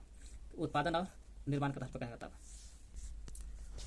प्राकृतिक रेशा जिसको कहते हैं संश्लिष्ट रेशा, प्राकृतिक रेशा, संश्लिष्ट कृत्रिम कहते हैं, और तीसरा अर्ध संश्लिष्ट रेशा। प्राकृतिक माना जाता है जंतु से प्राप्त और पादप अपने पेड़ पौधे से प्राप्त। जंतु से प्राप्त होता है ऊन, रेशम जंतु से होता है, ऊन और रेशम जंतु से। रेशे में आता है रेशम, और पेड़ पौधे से प्राप्त होता है कपास, जूट, पटसन। और कृत्रिम तरीका से होता है निर्माण, नायलॉन होगा कृत्रिम, polyester polyester, carbon carbon fibre के है, और लॉन हो गया कृत्रिम रेशा। अर्ध संश्लिष्ट रेशा में आता है, ये तो संश्लिष्ट देखे कृत्रिम। अर्ध संश्लिष्ट में आता है प्राकृतिक रेशों में कुछ कृत्रिम रूप से कुछ परिवर्तन करके। ये जो प्राकृतिक रेशा है ना, एक में मानव द्वारा कुछ चेंज किया जाता है, वही प्राकृतिक रेशा से कृत्रिम रूप से कुछ परिवर्तन करके निर्माण होता है। जैसे रेयन, बम्बू, फाइबर, डाइएसिटेट फाइबर है, लेकिन डाइएसिटेट फाइबर भी होता है। ट्राइएसिटेट फाइबर, मोडाल ल्यूसेल। तो हम लोग लूसेंट देख रहे थे, है ना। वे श्रृंखला युक्त ठोस जिनकी लंबाई चौड़ाई की अपेक्षा सैकड़ों या हजारों गुना अधिक होते हैं, उसे रेशा कहते हैं। रेशा की लंबाई चौड़ाई से 100 गुना, हजारों गुना हो सकता है। संश्लिष्ट रेशा, अभी तक संश्लिष्ट रेशा जो कृत्रिम रूप से बनाया जाता है। संश्लिष्ट जैसे कई सरल अणुओं के संयोग से बने बहुलक होते हैं, है ना। कई सरल अणु के जो रहता है संयोग, इसी से बनता है बहुलक होते हैं। कृत्रिम तरीके से प्रयोगशाला में तैयार किए गए रेशों को संश्लिष्ट रेशा कहते हैं। ये कृत्रिम तरीका से बनता है संश्लिष्ट रेशा। जैसे रेयन हो गया, संश्लिष्ट रेशा का एग्जाम्पल हो गया। नायलॉन, पॉलिएस्टर, है ना। Rayon, nylon, polyester. इसमें देखिए संश्लिष्ट रेशा के कृत्रिम रूप से बनता है नायलॉन, पॉलिएस्टर, कार्बन फाइबर भी आता है, और लॉन भी आता है, और लॉन। यहाँ संश्लिष्ट रेशा का एग्जाम्पल है रेयन, नायलॉन, पॉलिएस्टर। प्रमुख संश्लिष्ट रेशा कौन कौन है? जैसे रेयन है, नायलॉन है, पॉलिएस्टर, सभी के बारे में देखते हैं। कुछ प्रमुख महत्वपूर्ण जो कृत्रिम रूप से बनाया गया रेशा उसके बारे में। नायलॉन हो गया, संश्लिष्ट रेशे के एग्जाम्पल में आता है नायलॉन शब्द न्यूयॉर्क शहर के NY तथा लंदन के LON के मिलाकर बना गया। न्यूयॉर्क में देखिएगा तो शब्द NY से बना है, और लंदन के जो शब्द है LON से बन के मिलता है। N से न्यूयॉर्क, L से लंदन, दोनों को मिलाकर के नायलॉन हो गया। NY से नाई, LON से नायलॉन ऐसे छोटे कार्बनिक अणुओं के बहुलीकरण प्रक्रिया द्वारा बनाया जाता है। कौन सा? छोटा जो कार्बनिक अणु के जो बहुलीकरण होता है छोटे छोटे कार्बनिक अणुओं के बहुलीकरण प्रक्रिया द्वारा बनाया जाता है जब प्राकृतिक रूप से उपलब्ध नहीं होता। ऐसे कार्बनिक अणु का बहुलीकरण होता है जो प्राकृतिक रूप से है नहीं, जो प्राकृतिक रूप से उपलब्ध नहीं है। यह एक पॉलीएमाइड रेशे का उदाहरण है। किसका उदाहरण है? संश्लेषित रेशा में भी किसका? पॉलीएमाइड रेशे का उदाहरण है। पूछेगा नायलॉन किसका उदाहरण है? तो संश्लेषित रेशे का उदाहरण है। संश्लेषित रेशे में भी किसका? पॉलीएमाइड रेशा का एग्जाम्पल है नायलॉन का उदाहरण है, जिसमें एमाइड समूह मतलब कि नायलॉन में कौन सा समूह रहता है? एमाइड समूह है ना। डबल बॉन्ड CONH2 प्रत्येक इकाई पर होता है तथा बार बार दोहराया जाता है। नायलॉन को बार बार दोहराया जाता है। नायलॉन मानव द्वारा संश्लेषित किया गया पहला रेशा था, इसलिए नायलॉन कृत्रिम रेशा कहा जाता है। नायलॉन जो है मानव द्वारा संश्लेषित मैंने बनाया गया कृत्रिम रूप से पहला रेशा था, जिसका निर्माण नायलॉन द्वारा जो मानव सबसे पहले बनाया था 1935 में। कब? सर्वप्रथम निर्माण 1935 में इसमें किया गया था। तथा व्यापारिक स्तर पर पूछेगा ऐसे इसका निर्माण सर्वप्रथम 1935 में किया गया था, लेकिन व्यापारिक स्तर पर कहेगा 1939 में महिलाओं के लिए जुरावे इससे बनाए गए। ऐसे निर्माण होता 1935 में, लेकिन व्यापारिक स्तर पर जो बनल था 1939 में बना था। 4 वर्ष बाद व्यापारिक स्तर पर उन्हें बेचने के आधार पर 1939 में नायलॉन का प्रयोग किया था महिला द्वारा। किस लिए? तो जुरावे बनाया गया। जुरावे मैंने सोना मैंने जवार बनाया गया था। नायलॉन का उपयोग मछली पकड़ने के जो जाल होता है उसको बनाने में, पैराशूट के कपड़ा में भी होता है। वहाँ से पैराशूट कपड़ा में बनाने में, टायर बनाने में, दांत, ब्रश, पर्वतारोहण के लिए रस्सी भी बनता है। तो नायलॉन क्या कहते हैं? न्यूयॉर्क सबसे बना है। न्यूयॉर्क शहर से लिया गया है। न्यूयॉर्क में NY और लंदन के LON से मिलकर बना है। यह छोटे छोटे कार्बनिक अणुओं के बहुलीकरण प्रक्रिया द्वारा बनाया जाता है। यह प्राकृतिक रूप से उपलब्ध नहीं होता है, फिर भी कृत्रिम रूप से बनाया जाता है इसको। यह पॉलीएमाइड रेशे का उदाहरण है। एमाइड है तो एमाइड समूह, पॉलीएमाइड है तो इसलिए एमाइड समूह कहा जाएगा, जिसमें एमाइड समूह डबल बॉन्ड CONH2 के प्रत्येक इकाई पर होता है। बार बार दोहराया जाता है इसको, तब बनता है नायलॉन। नायलॉन मानव द्वारा संश्लेषित किया गया पहला रेशा था जो 1935 में बनाया गया था, लेकिन मानव द्वारा 1935 में, लेकिन 4 वर्ष बाद इसका व्यापारिक स्तर पर जो बनल था महिला द्वारा प्रयोग किया गया था 1939 में। 35-4-39 महिला के लिए जुरावे इससे बनाए गए थे। नायलॉन का उपयोग मछली पकड़ने के जाल में होता है, पैराशूट के कपड़ा में भी होता है, टायर, दांत, ब्रश, पर्वतारोहण के लिए रस्सी जो बनता है नायलॉन का बनता है। फिर आता है पॉलिएस्टर। पॉलिएस्टर भी मानव द्वारा बनाया गया था, जो संश्लेषित रेशे के ही आता है, संयुक्त रेशे में आता है ना, जो कृत्रिम रूप से पॉलिएस्टर बना लगा। इसे इंग्लैंड में विकसित किया गया था। नायलॉन के भी तो इंग्लैंड में हो गया, जो न्यूयॉर्क शहर इंग्लैंड में पड़ता है। नाई और लंदन के लॉन से बना है। यह भी पॉलिएस्टर भी इंग्लैंड में विकसित किया गया था। इंग्लैंड में किया गया। इसे संश्लेषित करने के लिए 2 हाइड्रोक्सिल कितना 2 OH हाइड्रोक्सिल समूह, कार्बन के यौगिक की अभिक्रिया, 2 कार्बोक्सिलिक 2 हाइड्रोक्सिल और 2 कार्बोक्सिलिक सिंगल बॉन्ड COOH समूह के यौगिक के साथ की जाती है, तब बनता है दोनों के हाइड्रोक्सिल। 2 हाइड्रोक्सिल 2 कार्बोक्सिल दोनों का अभिक्रिया कराते हैं, तो हाइड्रोक्सिल कहेगा तो OH सिंगल बॉन्ड और कार्बोक्सिल कहेगा तो सिंगल बॉन्ड COOH, ये दोनों का अभिक्रिया कराते हैं तो बनता है पॉलिएस्टर, जो के साथ क्रिया कर देते हैं। हाइड्रोक्सिल तथा कार्बोक्सिलिक समूह, यही हाइड्रोक्सिल और कार्बोक्सिलिक समूह दोनों, हाइड्रोक्सिल तथा कार्बोक्सिलिक समूह के मध्य अभिक्रिया के परिणामस्वरूप एस्टर समूह बनता है। कौन सा बनता है? एस्टर। दोनों का अभिक्रिया होता है, दोनों का अभिक्रिया होता है कब बनता है? एस्टर समूह बनता है। क्योंकि इस रेशे में अनेक एस्टर समूह होते हैं। इस एस्टर समूह अनेक रेशा में, मतलब पॉलिएस्टर जो रेशा है इसमें बहुत सारा, रेशे में मतलब का पॉलिएस्टर में अनेक एस्टर समूह होते हैं, इसलिए पॉलिएस्टर समूह कहते हैं। क्यों कहते हैं? एस्टर समूह होने के कारण इसको पॉलिएस्टर कहा जाता है। पॉलिएस्टर कहा जाता है। पॉलिएस्टर का उपयोग कपड़े के रूप में होता है, पाल नौका का पाल बनाने में, पाल नौकाओं का पाल बनाने में, अग्निशामक में प्रयुक्त हौज पाइप बनाने में, आग बुताने वाला जो पाइप रहता है वही हौज पाइप बनाता है पॉलिएस्टर का। तो क्या कहते हैं? पॉलिएस्टर इंग्लैंड में विकसित हुआ था। 2 हाइड्रोक्सिल OH, 2 कार्बोक्सिल COOH, ये दोनों का समूह बनता है एस्टर। और एस्टर समूह होने का कारण इसका नाम हो गया पॉलिएस्टर। एस्टर समूह होने का कारण इसका नाम हो गया पॉलिएस्टर। इसका प्रयोग होता है कपड़े के रूप में, होता है कपड़ा के रूप में, पाल नौकाओं के पाल बनाने में, अग्निशमन में प्रयुक्त हौज जो पाइप बनता है हौज पाइप बनाने में किया जाता है। कार्बन फाइबर के बारे में देखते हैं। कार्बन फाइबर कार्बन परमाणुओं की लंबी श्रृंखला से बनी है। कार्बन फाइबर किससे बनता है? फाइबर कार्बन का जो होता है, कार्बन का परमाणु जितना है सबसे ज़्यादा परमाणु का जो श्रृंखला बनता है कार्बन का बनता है, वही कार्बन परमाणु की लंबी श्रृंखला से बनाता है। लंबी श्रृंखला बनता है कार्बन के है ना। कार्बन परमाणु की जो लंबी श्रृंखला होता है उसी से बनता है कार्बन फाइबर। इनका संक्षारण नहीं होता। किसका? कार्बन फाइबर का संक्षारण नहीं होता, इसलिए इसका यांत्रिक रूप में प्रयोग किया जाता है। इसका निर्माण संश्लेषित रेशों के ऑक्सीजन की अनुपस्थिति में गर्म किया जाता है, जिससे रेशा अपघटित हो जाता है। अपघटित होकर के रेशा कार्बन फाइबर उत्पन्न करता है। पूछेगा कार्बन फाइबर का निर्माण कैसे होता है?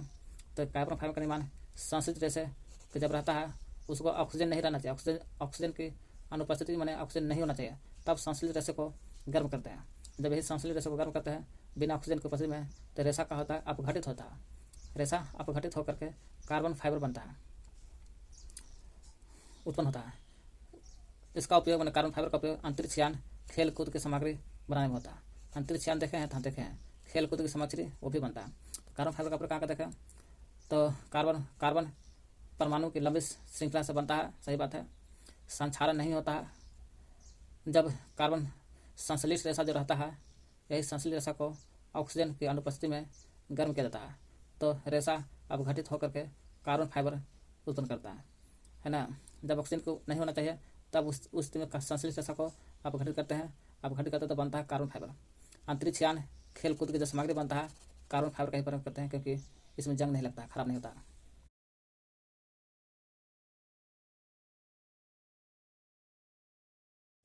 चलिए विस्फोट के बारे में देखते हैं। विस्फोट क्या होता है? विस्फोटक ऐसे पदार्थ होते हैं, विस्फोटक क्या होता है? ऐसे पदार्थ होते हैं जिनके दहन पर अत्यधिक मात्रा में ऊष्मा निकलेगा और अत्यधिक मात्रा में ध्वनि भी उत्पन्न होता है। ऊष्मा भी ज़्यादा निकलेगा और ध्वनि भी ज़्यादा पैदा होता है। कुछ प्रमुख विस्फोटक निम्नलिखित है, जैसे RDX, ये विस्फोटक है। RDX का पूरा नाम है रिसर्च। R से होता है रिसर्च, D से होता है एंड रिसर्च एंड, D से होता है डेवलप्ड और एक से होता है explosive. Research and developed explosive कहते हैं इसको। रिसर्च एंड डेवलप्ड एक्सप्लोसिव के नाम से जानते हैं। ये पूरा नाम हो गया इसका। रासायनिक नाम मैंने RDX का पूरा नाम, रासायनिक नाम कहा साइक्लो ट्राई मिथाइलिन ट्राई नाइट्रामाइन है। इसे प्लास्टिक विस्फोटक भी कहते हैं। प्लास्टिक विस्फोटक के नाम से भी जानते हैं। RDX को कहा जाता है। इस विस्फोटक को संयुक्त राज्य अमेरिका, कहाँ अमेरिका है, कहाँ संयुक्त राज्य अमेरिका में साइक्लोनाइट और जर्मनी में हेक्सोजेन और इटली में T4 के नाम से जाना जाता है। इटली में T4 के नाम से जाना जाता है। पूछेगा RDX को अमेरिका में किस नाम से जानते हैं? साइक्लोनाइट। जर्मनी में हेक्सोजेन, इटली में T4। कैसे याद कीजिएगा? संयुक्त राज्य अमेरिका में इसको कहते हैं साइक्लोनाइट, जर्मनी में इसी को कहते हैं हेक्साजोन, ज से जॉन हेक्साजोन, ज से जर्मनी में। इटली में T4, ट से T4 और ट से टली यानी कि इटली। और स से संयुक्त राज्य अमेरिका और स से साइक्लोनाइट, अमेरिका में साइक्लोनाइट कहते हैं, नाम से जाना जाता है। इसमें प्लास्टिक पदार्थ जैसे ब्यूटाइन एक्रिलिक अम्ल या पॉलीयूरेथेन के मिलाकर प्लास्टिक बॉन्डेड एक्सप्लोसिव बनाया जाता है। कहने का मतलब कि जब RDX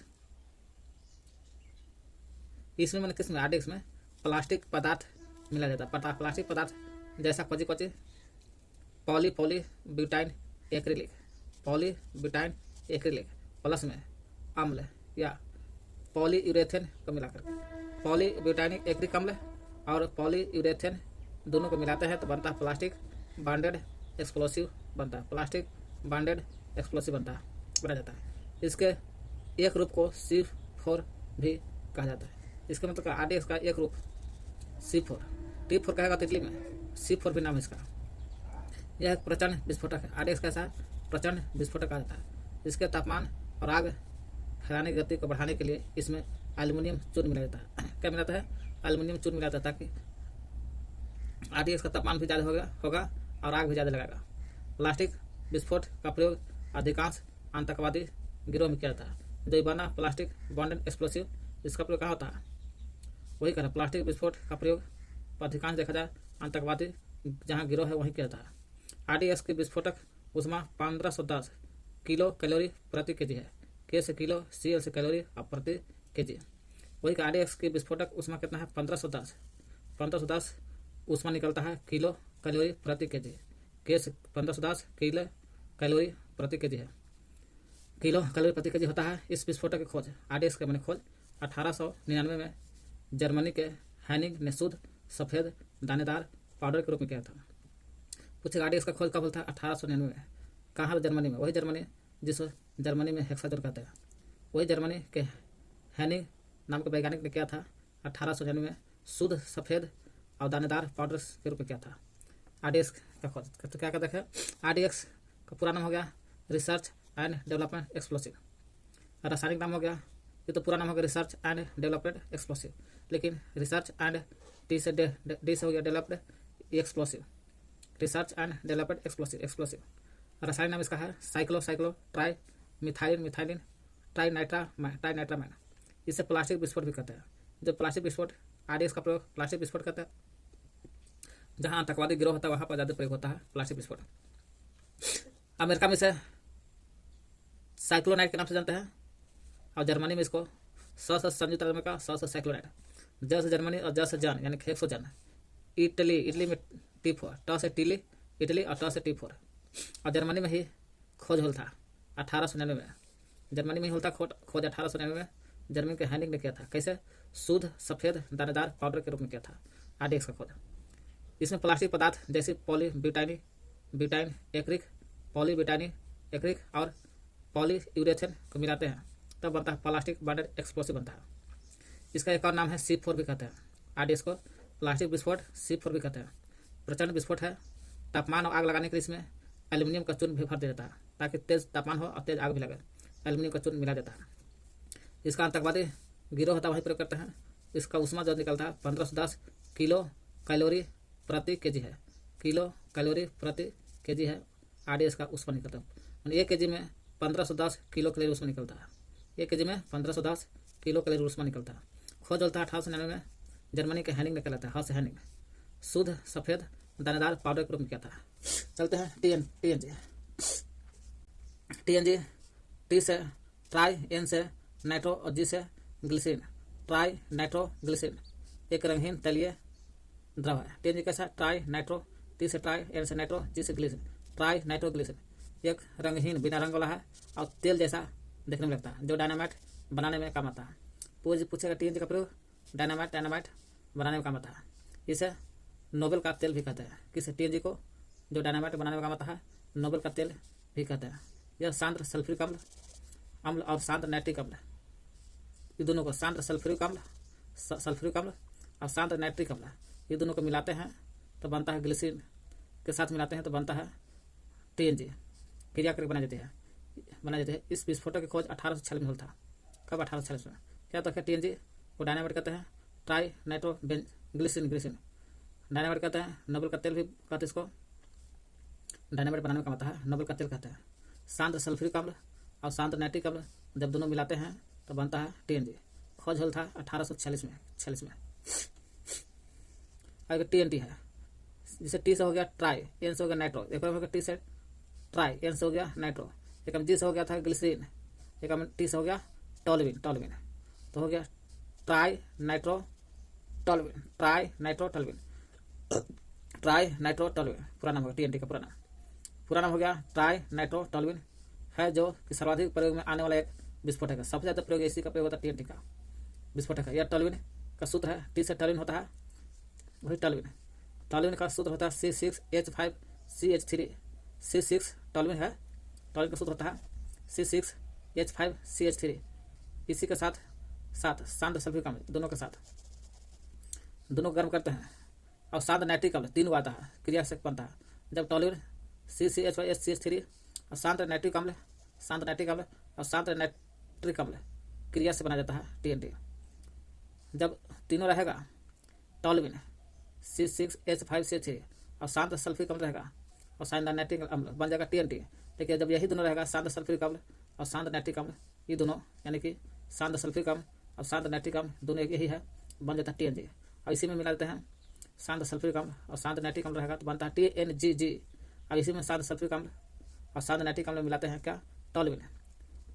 हो जाता है 3 गो, टोल्यूइन C6H5CH3, सांद्र सल्फ्यूरिक अम्ल और सांद्र नाइट्रिक अम्ल 3 गो बन जाता है 1 2 3 तो बन जाता है TNT TNT बनता है। इस विस्फोटक की खोज 1863 में होता है। कब? TNT की खोज 1863 में होता, जबकि ब्रिटिश सेना में इसका प्रयोग 1914 में होता। खोज होता 1863 में TNT का, लेकिन ब्रिटिश सेना, इंग्लैंड के लोग खोज किए थे कि 1863 में खोज हुआ। ब्रिटिश सेना ने इसका प्रयोग 1914 में किया था। 1914 में प्रथम विश्व युद्ध के समय TNT का प्रयोग किया गया था। तो क्या कहते हैं, TNT का पूरा नाम ट्राई नाइट्रो टोल्यूइन है ना, जो सबसे ज़्यादा प्रयोग में आता है। टोल्यूइन C6H5CH3 टोल्यूइन और शांत सल्फ्यूरिक अम्ल, शांत नाइट्रिक अम्ल मिलाते हैं, तीनों मिलाते हैं तो बनता है TNT, जो 1863 में खोज हुआ था। लेकिन इंग्लैंड के लोग, ब्रिटिश के सेना के लोग 63 के बजाय 1914 में प्रारंभ किए थे।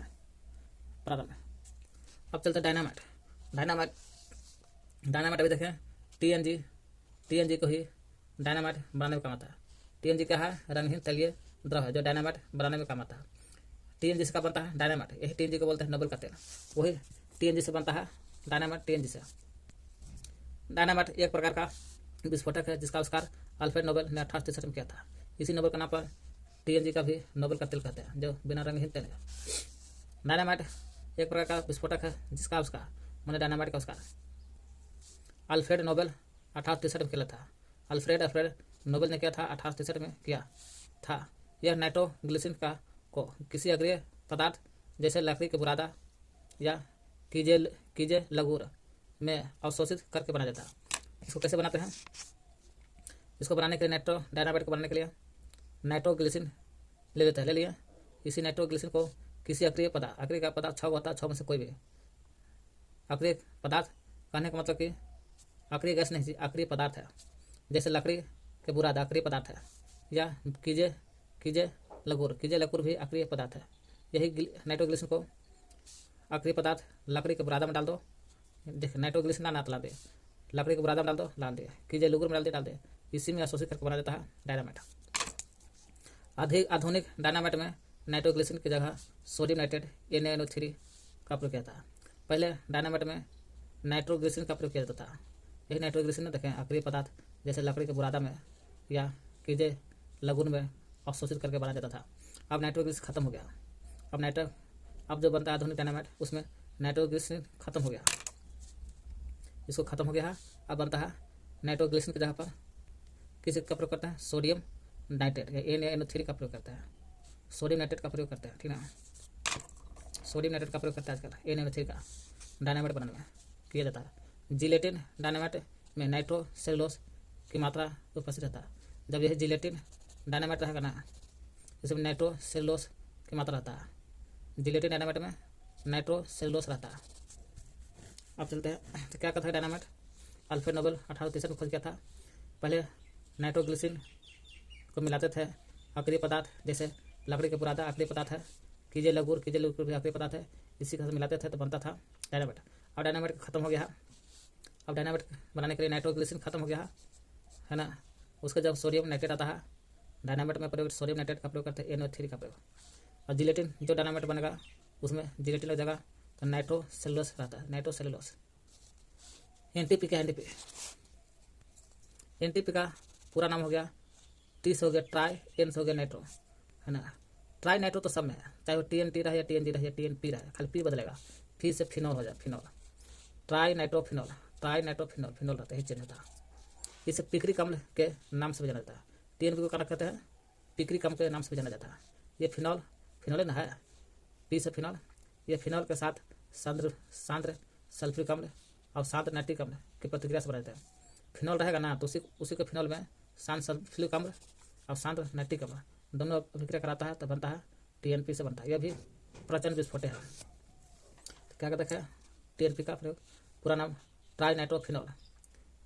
P से फिनॉल, P से पिक्रिक अम्ल भी कहते हैं इसको। यही P से फिनॉल, P से पिक्रिक अम्ल और P से फिनॉल रहेगा तब शांत सल्फ्यूरिक अम्ल शांत नाइट्रिक अम्ल मिला देगा तो बन जाएगा TNP जब विस्फोटक है। अब फिनॉल के साथ रहेगा तब, और जब यही शांत सल्फ्यूरिक अम्ल और नाइट्रिक अम्ल रहेगा, लेकिन फिनॉल की जगह पर ग्लिसरीन रहेगा तो, है ना, शांत सल्फ्यूरिक अम्ल और शांत नाइट्रिक अम्ल ग्लिसरीन के साथ रहेगा, क्रिया करके बनता है TNG बन जाएगा। वही करा, फिनॉल के साथ रहेगा तो शांत सल्फ्यूरिक अम्ल, शांत नाइट्रिक अम्ल रहेगा, फिनॉल रहेगा तो तीनों से बनता है TNP। फिनॉल की जगह पर ग्लिसरीन आ गया तो बन जाएगा TNG, जिससे ग्लिसरीन होता है।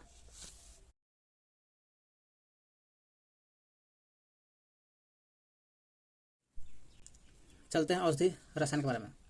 औषधि निम्न आणविक द्रव्यमान के रसायन है। कैसा है? निम्न आणविक द्रव्यमान का रसायन है।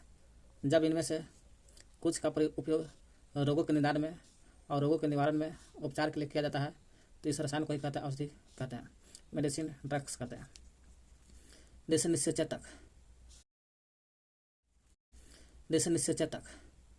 निश्चेचक औषधियों का प्रयोग मुख्यतः संवेदना को कम करने के लिए किया जाता है।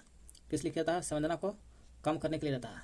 निश्चेचक का प्रयोग सबसे पहले विलियम मोर्टन ने किया था। 1846 ईस्वी में किया था। 1846 में डाई इथाइल एथर के रूप में किया था। किस रूप में किया था? डाई इथाइल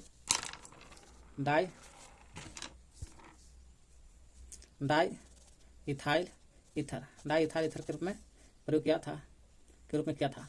इसके बाद 1846 में किया था विलियम मोर्टन ने किया था निश्चेचक का प्रयोग 1846 में। किस रूप में किया था? डाई इथाइल ईथर के रूप में किया था। लेकिन 1847 में जेम्स सैमसन ने क्लोरोफॉर्म के निश्चेचक के रूप में प्रयोग किया। कुछ प्रमुख निश्चेचक, चलिए आगे देखते हैं। पुली का निश्चेचक किस लिए प्रयोग किया जाता है? संवेदना को कम करने के लिए, मैंने बेहोशी के रूप में होता है। जब बेहोशी के रूप में किया था तो विलियम मोर्टन ने किया था 1846 में। सबसे पहले विलियम मोर्टन ने किया था निश्चेचक को 1846 में डाई इथाइल ईथर का प्रयोग।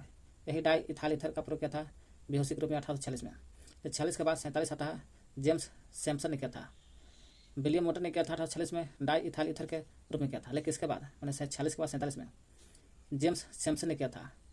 विलियम मोर्टन ने किया था डाई इथाइल ईथर के रूप में, लेकिन 47 में क्या था? जेम्स सैमसन ने किया था क्लोरोफॉर्म के रूप में, है ना, बेहोशी के रूप में क्लोरोफॉर्म के निश्चेचक के रूप में प्रयोग किया था। 47 में क्या था? जेम्स सैमसन ने किया था।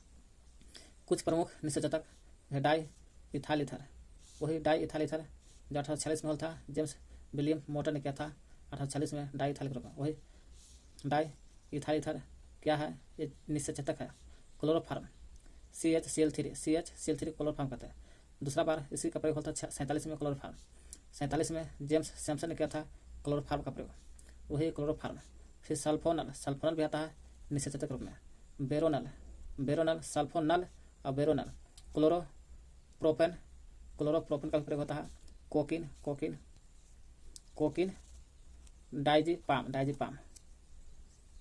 Diazepam, pentothal sodium, halothane, nitrous oxide भी आता है जो हंसाने लगा से वो भी क्लोरोफॉर्म की तरह निश्चेचक के रूप में प्रयोग होता है। पूछेगा निश्चेचक क्या है? संवेदना को कम करने के लिए जाता है बेहोशी के रूप में। जब विलियम मोर्टन ने किया था 1846 में किस रूप में? डाई इथाइल ईथर के रूप में, है ना, बेहोशी के रूप में किया था। 46 के बाद 47 में किया था जेम्स सैमसन ने किया था 1747 क्लोरोफॉर्म के रूप में। कुछ डाई इथाइल ईथर जो 46 प्रयोग किया था विलियम मोर्टन ने किया था। क्लोरोफॉर्म CHCl3 का प्रयोग क्लोरोफॉर्म 47 में किया था, जेम्स सैमसन ने किया था। सल्फोन भी निश्चेचक है, बेहोशी की दवा है सल्फोनल। बेरोनल, क्लोरोप्रोपेन, कोकिन भी आता है बेहोशी के रूप में कोकिन। डाइजीपाम, पेंटोथल सोडियम है। हेलोथेन, नाइट्रस ऑक्साइड भी आता है निश्चेचक के रूप में। अब चलते हैं एंटीबायोटिक्स औषधि है। एंटीबायोटिक्स औषधि अत्यंत सूक्ष्म जीवाणु, मोल्डस, कवक आदि से बनाई जाती है। किससे बनता है? सूक्ष्म जीवाणु से बनता है, मोल्डस से भी बनता है। मोल्डस से भी एंटीबायोटिक्स, कवक आदि से बनाया जाता है। किससे एंटीबायोटिक्स बनता है? सूक्ष्म जीवाणु, मोल्डस, कवक से भी बनता है। ये औषधियाँ अन्य दूसरे प्रकार के जीवाणुओं को मारती है और उनकी वृद्धि को रोकता है। जितना भी एंटीबायोटिक्स में आता है, चाहे वो सूक्ष्म जीवाणु रहे, मोल्डस रहे, कवक से बनाई जाती है, तीनों से मिलकर बनाई जाती है। तो क्या करता है एंटीबायोटिक्स का काम क्या है? ये औषधियाँ मैंने कहा एंटीबायोटिक्स दूसरे प्रकार का जीवाणु है को मार देती है और उनकी वृद्धि को रोकता है। ये तीनों में से कोई रहेगा, इसको अलावा तीसरा जीवाणु आएगा उसको मार देता है और उनकी वृद्धि को रोकता है। अलेक्जेंडर फ्लेमिंग ने 1929 में पहली एंटीबायोटिक्स औषधि पेनिसिलिन का आविष्कार किया था। पूछेगा अलेक्जेंडर फ्लेमिंग कौन था? 1929 में था। उस 1929 में क्या था? पहली एंटीबायोटिक औषधि पेनिसिलिन का आविष्कार किया था। पूछेगा पेनिसिलिन का क्या है?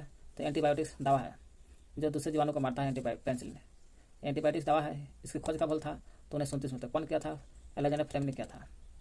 पेंसिल क्या है 1929 में, क्या 29 में अलेक्जेंडर फ्लेमिंग ने खोज किया था एंटी पेंसिल का खोज, जिसके द्वारा मैंने पेंसिल के द्वारा विशेष प्रकार के जीवाणु को नष्ट किया जा सकता था।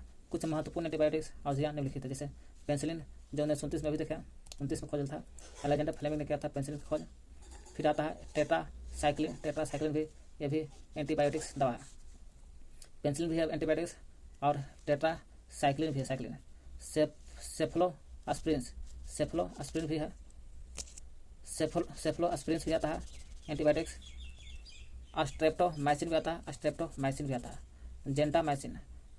कहो या जेंटामाइसिन कहो या रिफामाइसिन या क्लोरोमाइसिटिन इसका एंटीबायोटिक्स दवा है। क्या कहता है एंटीबायोटिक्स जो है सूक्ष्म जीवाणु मोल्डस कवक रहता है, इसी से मिलकर बनता है तीनों से, जो दूसरे जीवाणु को मारता है और वृद्धि को रोकता है। पहला एंटीबायोटिक्स दवा का नाम पेंसिलिन है। कब खोजा गया था 1929 में। कौन खोजा था अलेक्जेंडर फ्लेमिंग ने। क्या खोजा था अलेक्जेंडर फ्लेमिंग ने 1929 में। क्या खोजा था पेंसिलिन एंटीबायोटिक्स को खोजा। कुछ एंटी पेंसिलिन देखें, tetracycline, cephalosporin, streptomycin, gentamicin, rifamycin, chloromycetin आता है एंटीबायोटिक्स दवा है। अब आता है एंटीबायोटिक्स के बाद एंटीसेप्टिक आता है। एंटीसेप्टिक औषधियाँ सूक्ष्म जीवाणु को मारने, उनके वृद्धि को रोकने में सहायक करता है। एंटीबायोटिक तरह है ना, एंटीबायोटिक्स भी कहा है सूक्ष्म जीवाणु को मारता है और उनका दूसरे जीवाणु को वृद्धि को रोकता है। उसी तरह से जैसे पेंसिलिन हो गया, टाइसाइक्लिन हो गया, सेफ्लोस्प्रिन हो गया, स्ट्रेप्टोमाइसिन हो गया, जेंटामाइसिन, रिफामाइसिन, क्लोरोमाइसिटिन, सब क्या एंटीबायोटिक्स है जो दूसरे जीवाणु को रोकता है, उसके वृद्धि को भी मारता है। उसी तरह से एंटीबायोटिक्स की जगह एंटीसेप्टिक भी उसी प्रकार है। एंटीसेप्टिक का काम भी है कि सूक्ष्म जीवाणुओं को मारना और उनके वृद्धि को रोकना, दोनों काम के रोकने में सहायता करती है। यह रक्त को दूषित होने से रोकने अथवा घाव आदि भरने में विशेष रूप से सहायक है। रक्त को दूषित में खराब होने से रोकता है ना, रक्त को दूषित होने से रोकने में काम आता है और घाव को भरने में काम आता है। एंटीसेप्टिक काम क्या है, रक्त को खराब होने से बचाता है और घाव को जल्दी भर देता है, कटा छिलटा घाव को भर देता है। एंटीसेप्टिक का काम है, विशेष रूप से सहायक होती है। प्राचीन काल से ही सिरका तथा सिडार तेल का प्रयोग घाव आदि के उपचार में होता रहा। प्राचीन काल से कहने वाले बहुत पहले ही से सिरका का प्रयोग हो रहा है और सिडार का तेल का प्रयोग क्यों हो रहा है, सिरका का और सिडार का तेल का प्रयोग क्यों हो रहा है, घाव को भरने में किया जा रहा है बहुत पहले से। सिडार का तेल का प्रयोग घाव आदि के उपचार में होता रहा है। सिडार सिडार तेल घाव को भरने में बहुत पहले से प्रयोग हो रहा है। आधुनिक काल में मैंने अब एंटीसेप्टिक औषधियाँ तैयार करने वालों में सेमिल, विष, लिस्टर, कोच आदि का नाम विशेष रूप से उल्लेखनीय है। मान कि एंटीसेप्टिक का खोज कौन किया था, सेमिल विष ने खोज किया। लिस्टर, कोच, सेमिल, विष, लिस्टर, कोच, ये तीनों मिलकर खोज किया था एंटीसेप्टिक का खोज।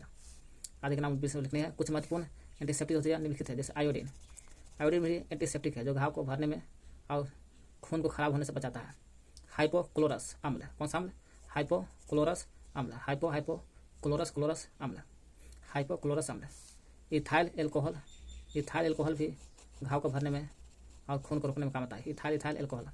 फिनॉल का भी काम आता है, फिनॉल का भी काम है खून को खराब होने से घाव को भरता है। हेक्साक्लोरोफिन,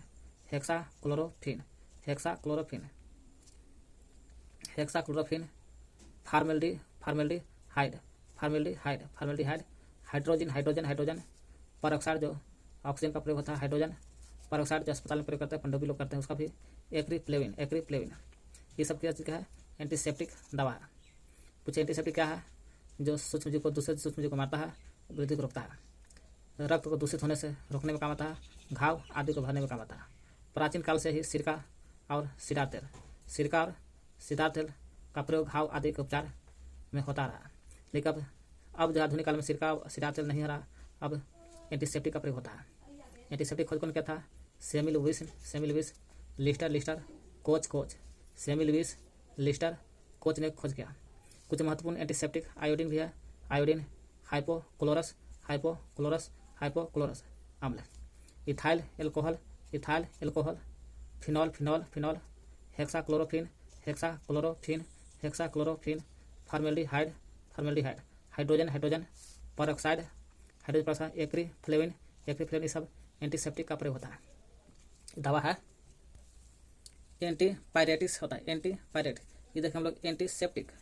अब देखते हैं एंटीपायरेटिक्स। एंटीपायरेटिक्स का अर्थ होता है प्रति। एंटीपायरेटिक्स का अर्थ होता है प्रति। और पीरेटिक्स ये कहना है, ये थोड़ी इसको एंटी का अर्थ होता है प्रति, पायरेटिक्स का अर्थ होता है ज्वर संबंधी। तो एंटी का अर्थ होता है प्रति और पायरेटिक्स का अर्थ होता है ज्वर संबंधी।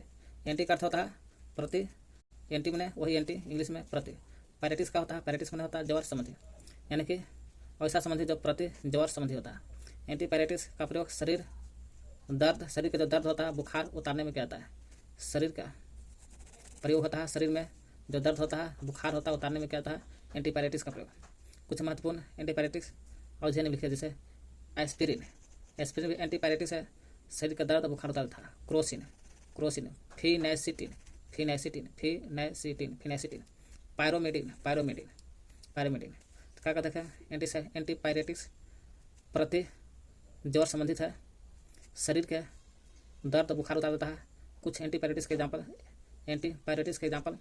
Aspirin, crocin, phenacetin, pyramidon, aspirin, crocin, phenacetin, pyramidon antipyretic दवा है।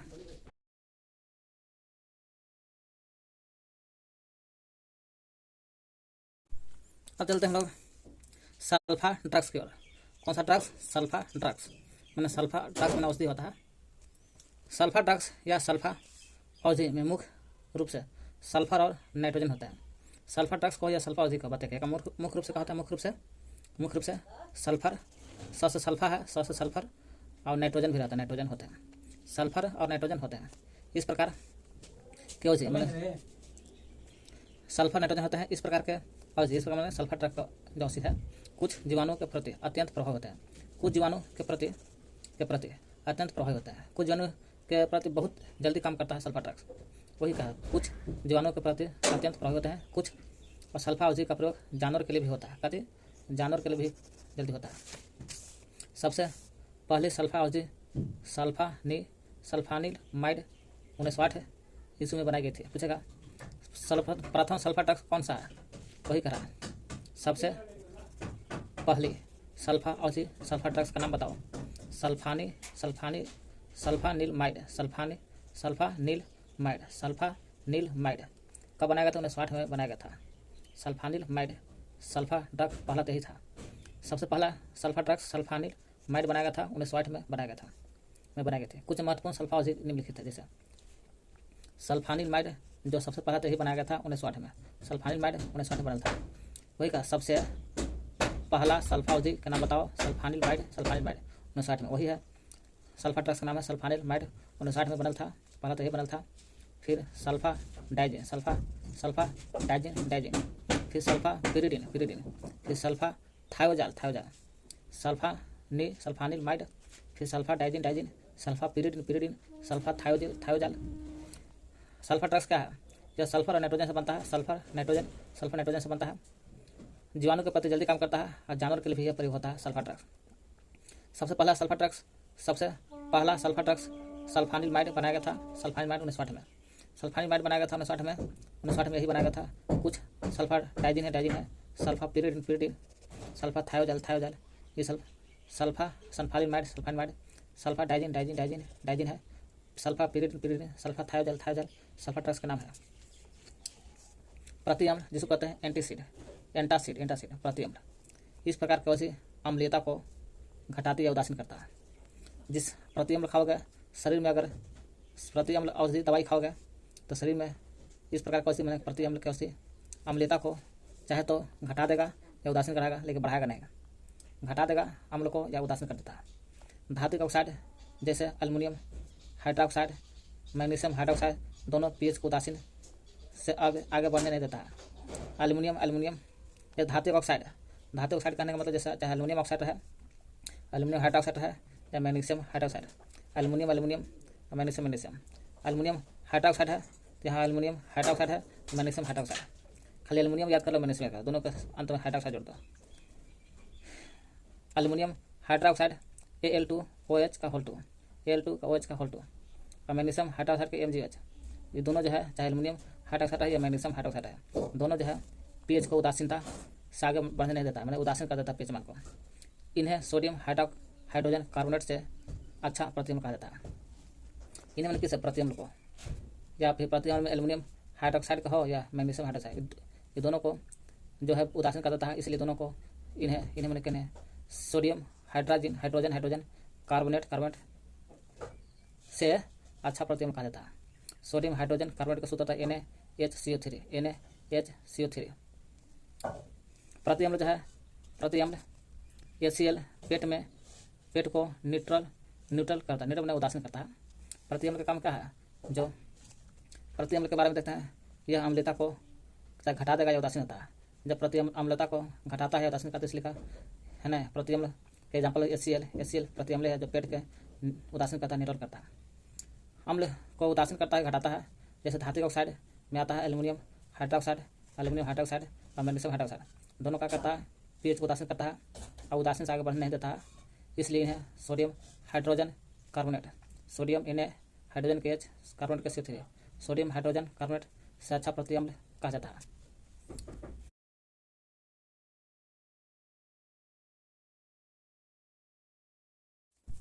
कार्बनिक अम्लों के प्राकृतिक स्रोत देखते हैं। तो कार्बनिक अम्ल है एक तरह प्राकृतिक स्रोत है। तो फार्मिक अम्ल जो मिलता है, जैसे मेथनोइक अम्ल कहते हैं, लाल चींटी के डंक में मिलता है और बिच्छू के डंक में भी मिलता है। फार्मिक अम्ल लाल चींटी और बिच्छू के डंक में। साइट्रिक अम्ल जहाँ खट्टा फल रहता है, खाट्रिक खट्टे फल में। बेंजोइक अम्ल जिसको कहते हैं खाद्य पदार्थ को सुरक्षित करने में आता है, वही घास पत्ते मूत्र मिलता है। बेंजोइक अम्ल कहाँ मिलता है, घास और पत्ता जहाँ मूत्र रहता है, मूत्र हालांकि यूरेनिक अम्ल भी मिलता है। तो बेंजोइक अम्ल घास पत्ता मूत्र में। ऑक्जेलिक अम्ल सारेल के वृक्ष में। ऑक्जेलिक अम्ल आया है तो एक बात पढ़ लीजिए, द्विकार्बोक्सिलिक अम्ल है। द्विकार्बोक्सिलिक अम्ल है, यह पोटेशियम लवण के रूप में वनस्पति में मिलता है। यह पोटेशियम हाइड्रोजन लवण के रूप में मिलता है। ऑक्जेलिस और रूमेक्स नाम के पौधा है, यही ऑक्जेलिस और रूमेक्स परिवार के पौधा में पाया जाता है। कैल्शियम ऑक्जेलेट के रूप में यह प्रायः पौधों की कोशिका में पाया जाता है। जब कैल्शियम ऑक्जेलिक अम्ल जब कैल्शियम ऑक्जेलेट के रूप में मिलता है, कैल्शियम ऑक्जेलेट के रूप में, तो पौधा के कोशिका में पाया जाता है। थोड़ी मात्रा में मूत्र में भी रहता है ऑक्जेलिक अम्ल, अभी देखें हम लोग, और घास पत्ती में भी मिलता है। मानव गुर्दा में कैल्शियम ऑक्जेलेट एकत्रित में जमा होने के कारण पथरी की बीमारी हो जाता है। फेरस ऑक्जेलेट के रूप में इसका उपयोग फोटोग्राफी में होता है। जब यही ऑक्जेलिक अम्ल जब फेरस ऑक्जेलेट बनता है, यही फेरस ऑक्जेलेट फोटोग्राफी में प्रयोग होता है, जो कपड़े में लगे स्याही के धब्बा को दूर करता है। वही है ऑक्जेलिक अम्ल, जो पथरी जो बनता है ऑक्जेलिक अम्ल के कारण होता है। मिलता कहाँ से है, सारेल के वृक्ष से। ऑक्जेलिक अम्ल सारेल के वृक्ष से मिलता है, और रूमेक्स के वृक्ष भी देखे अभी हम लोग, सारेल के वृक्ष। एसिटिक अम्ल फल के जो रस होता है ना, वही रस वहाँ मिलता है, ई रस मिलता है एसिटिक अम्ल फल के रस में। टार्टरिक अम्ल टाटा इमली और अंगूर भी आता है ना, टार्टरिक अम्ल इमली अंगूर। लैक्टिक अम्ल दूध में, यही लैक्टिक अम्ल का थकान महसूस होता है। ग्लूटेमिक अम्ल गेहूं में मिलता है। ग से ग्लूमेटिक और ग से गेहूं में मिलता है। चलते पेट्रोलियम के बारे में देखते हैं हम लोग। पेट्रोलियम एक प्राकृतिक ईंधन है। कैसा प्राकृतिक ईंधन माना जाता है। यह भूपटपट्टी माने धरती पर के बहुत नीचे अवसादी परत के बीच में पाया जाने वाला संतृप्त हाइड्रोकार्बन का काले भूरे रंग का गाढ़ा तैलीय द्रव है। माने पूछे कौन सा परत में मिलता है, अवसादी परत में मिलता है, क्योंकि अवसादी परत है ना परदाज चट्टान है, इसलिए अवसादी चट्टान में मिलता है पेट्रोलियम जो है संतृप्त है। कैसा संतृप्त हाइड्रोकार्बन है। कैसा संतृप्त हाइड्रोकार्बन है। यही संतृप्त हाइड्रोकार्बन काले रंग का भूरे रंग का गाढ़ा तैलीय द्रव माना जाता है। तैलीय द्रव है पेट्रोल। इसे कच्चा तेल या कच्चा को बोलते हैं क्रूड ऑयल, कच्चा तेल या धातुक तेल के नाम से भी जाना जाता है। पेट्रोलियम को क्या कहते हैं, कच्चा तेल भी कहते हैं, धातुक तेल के नाम से भी जाना जाता है, क्योंकि कच्चा तेल या धातुक तेल के नाम से जानते हैं। धातु माने खनिज तेल। पेट्रोलियम दो शब्दों के मिलने से बना है। दो शब्द से मिलने से बना है। वो दो शब्द कौन कौन है, पहला पेट्रो, दूसरा हो गया ओलियम। पेट्रो जब कहेगा तो पेट्रो का शाब्दिक अर्थ होता है चट्टान। पेट्रा का अर्थ क्या होता है? पेट्रा है जी, चट्टान होता है। ओलियम दूसरा बना, ओलियम का शाब्दिक अर्थ होता है तेल। वैसा चट्टान जहाँ तेल मिलता है उसे पेट्रोलियम कहते हैं। इस कारण पेट्रोलियम को रॉक आयल भी कहा जाता है, क्योंकि रॉक चट्टान को इंग्लिश में बोलते हैं रॉक, और तेल को इंग्लिश में बोलते हैं आयल। तो चट्टान आयल का हो या रॉक आयल का, बातें क्या है। पेट्रोलियम को बोलते हैं रॉक आयल भी कहते हैं। आधुनिक समय में इसकी अत्यधिक महत्ता कारण ही इसे काला सोना या द्रव सोना आदि की संज्ञा दी गई है। आधुनिक समय में पेट्रोल का महत्व बहुत ज़्यादा बढ़ गया है, इसलिए पेट्रोल को काला सोना भी कहा जाता है और द्रव सोना भी कहते हैं। काला सोना इसलिए कहते हैं थोड़ा काले रंग का, भूरे रंग का द्रव होता है, और द्रव सोना इसलिए कहते हैं कि द्रव रूप में रहता है। पेट्रोलियम आदि की संज्ञा दी गई। पेट्रोलियम से पेट्रोल, मिट्टी का तेल, विभिन्न हाइड्रोकार्बन, क्योंकि संतृप्त हाइड्रोकार्बन से बना है इसलिए विभिन्न हाइड्रोकार्बन, ईथर, प्राकृतिक गैस आदि प्राप्त किए जाते हैं। विश्व का सबसे पहला पेट्रोलियम कुआं कहाँ बनाया था? पूरे विश्व का सबसे पहला पेट्रोलियम कुआं कर्नल ड्रेक द्वारा बनाया गया था। किसके द्वारा? कर्नल ड्रेक द्वारा बनाया गया था। 1859 में बनाया गया था। 1859 में कहाँ बनाया गया था? विश्व का पहला कुआं कर्नल ड्रेक द्वारा बनाया गया था। कहाँ? तो 1859 में। 59 में कहाँ? संयुक्त राज्य अमेरिका, देख रहे हैं यहीं बनाया गया था। संयुक्त राज्य अमेरिका में भी कहाँ? तो पेंसिल्वेनिया एक राज्य है, यही पेंसिल्वेनिया में राज्य में, पेंसिल्वेनिया राज्य में भी कहाँ? टाइटल सविले नामक स्थान पर खोदा गया था। सोचिए कहाँ खोदा गया था? टाइटल सविले नामक स्थान पर खोदा गया था। पूछे विश्व का सबसे पहला पेट्रोलियम कुआं कहाँ बनाया गया था? कर्नल कहाँ पर कुआं बनाने वाला आदमी का नाम था कर्नल ड्रेक द्वारा। कब? 1859 में। 1859 में कब बनाया गया था? कहाँ? तो अमेरिका में। अमेरिका में भी कहाँ? अमेरिका के राज्य है पेंसिल्वेनिया में कहाँ? तो टाइट है जी, टाइट सविले नामक स्थान पर खोदा गया था पेट्रोलियम एक गाढ़ा और गहरे रंग का चिपचिपा और दुर्गंध युक्त पदार्थ है। दुर्गंध नहीं देता, अलग से दुर्गंध देने के लिए मिलाया जाता है इसमें। पेट्रोलियम से इसके विभिन्न अवयव को, पेट्रोलियम में बहुत सारा चीज कण रहता है जो विभिन्न अवयव को प्रभाजी आसवन विधि है ना, फ्रैक्शनल डिस्टिलेशन विधि, प्रभाजी आसवन विधि द्वारा अलग किया जाता है। इसे पेट्रोलियम का शोधन कहते हैं, क्योंकि प्रभाजी आसवन विधि में पेट्रोलियम को जो शुद्ध करते हैं तो बहुत कम क्वथनांक वाला नीचे, ज़्यादा क्वथनांक ऊपर चला जाता है, और इस विधि से पेट्रोलियम अलग हो जाता है। इसे ही पेट्रोलियम का शोधन कहते हैं कि पेट्रोलियम का शोध हुआ है ना, सफाया हुआ। आधुनिक विचारधारा के अनुसार पेट्रोलियम की उत्पत्ति जीव जंतु और वनस्पति से हुआ है, ऐसा बात बोला जाता है। क्या कहते हैं? पेट्रोलियम प्राकृतिक ईंधन है। यह भूपटपट्टी के बहुत नीचे अवसादी चट्टान रहता है। इसी अवसादी चट्टान के परत में मिलता है संतृप्त हाइड्रोकार्बन है। पेट्रोलियम क्या है? संतृप्त हाइड्रोकार्बन का तेल है जो भूरे रंग का गाढ़ा तेलीय द्रव माना जाता है। पेट्रोलियम को कच्चा तेल या धातुक तेल भी कहते हैं। कच्चा तेल कहो या धातुक तेल कहो या रॉक आयल भी कहते हैं, रॉक आयल भी कह सकते हैं। पेट्रोलियम जो है, पेट्रोलियम दो शब्द से बना है। दो शब्द कौन कौन है? एक पहला शब्द का नाम है पेट्रा, जिसका अर्थ होता है चट्टान, दूसरा अर्थ है ओलियम, जिसका अर्थ होता है तेल। तो हो गया चट्टान तेल। चट्टान को इंग्लिश में बोलते हैं रॉक, और तेल को बोलते हैं आयल। रॉक आयल भी कहिए, चट्टान तेल कहते हैं। आज ही कल काला सोना भी कहते हैं। पेट्रोलियम को क्या नाम से जानते हैं? कच्चा तेल, धातुक तेल, रॉक आयल, काला सोना भी कहते हैं, काला सोना, और द्रव सोना भी कहते हैं। कच्चा तेल 1, धातुक तेल 2, रॉक आयल 3, काला सोना 4, द्रव सोना 5 नाम से जानते हैं। पेट्रोलियम से पेट्रोल प्राप्त होता है। पेट्रोल, मिट्टी का तेल भी मिलता है ना, मिट्टी का तेल। पेट्रोलियम से पेट्रोल, मिट्टी का तेल, विभिन्न हाइड्रोकार्बन मिलता है, ईथर मिलता है, प्राकृतिक गैस भी मिलता है। विश्व का सबसे पहला पेट्रोलियम कुआं कर्नल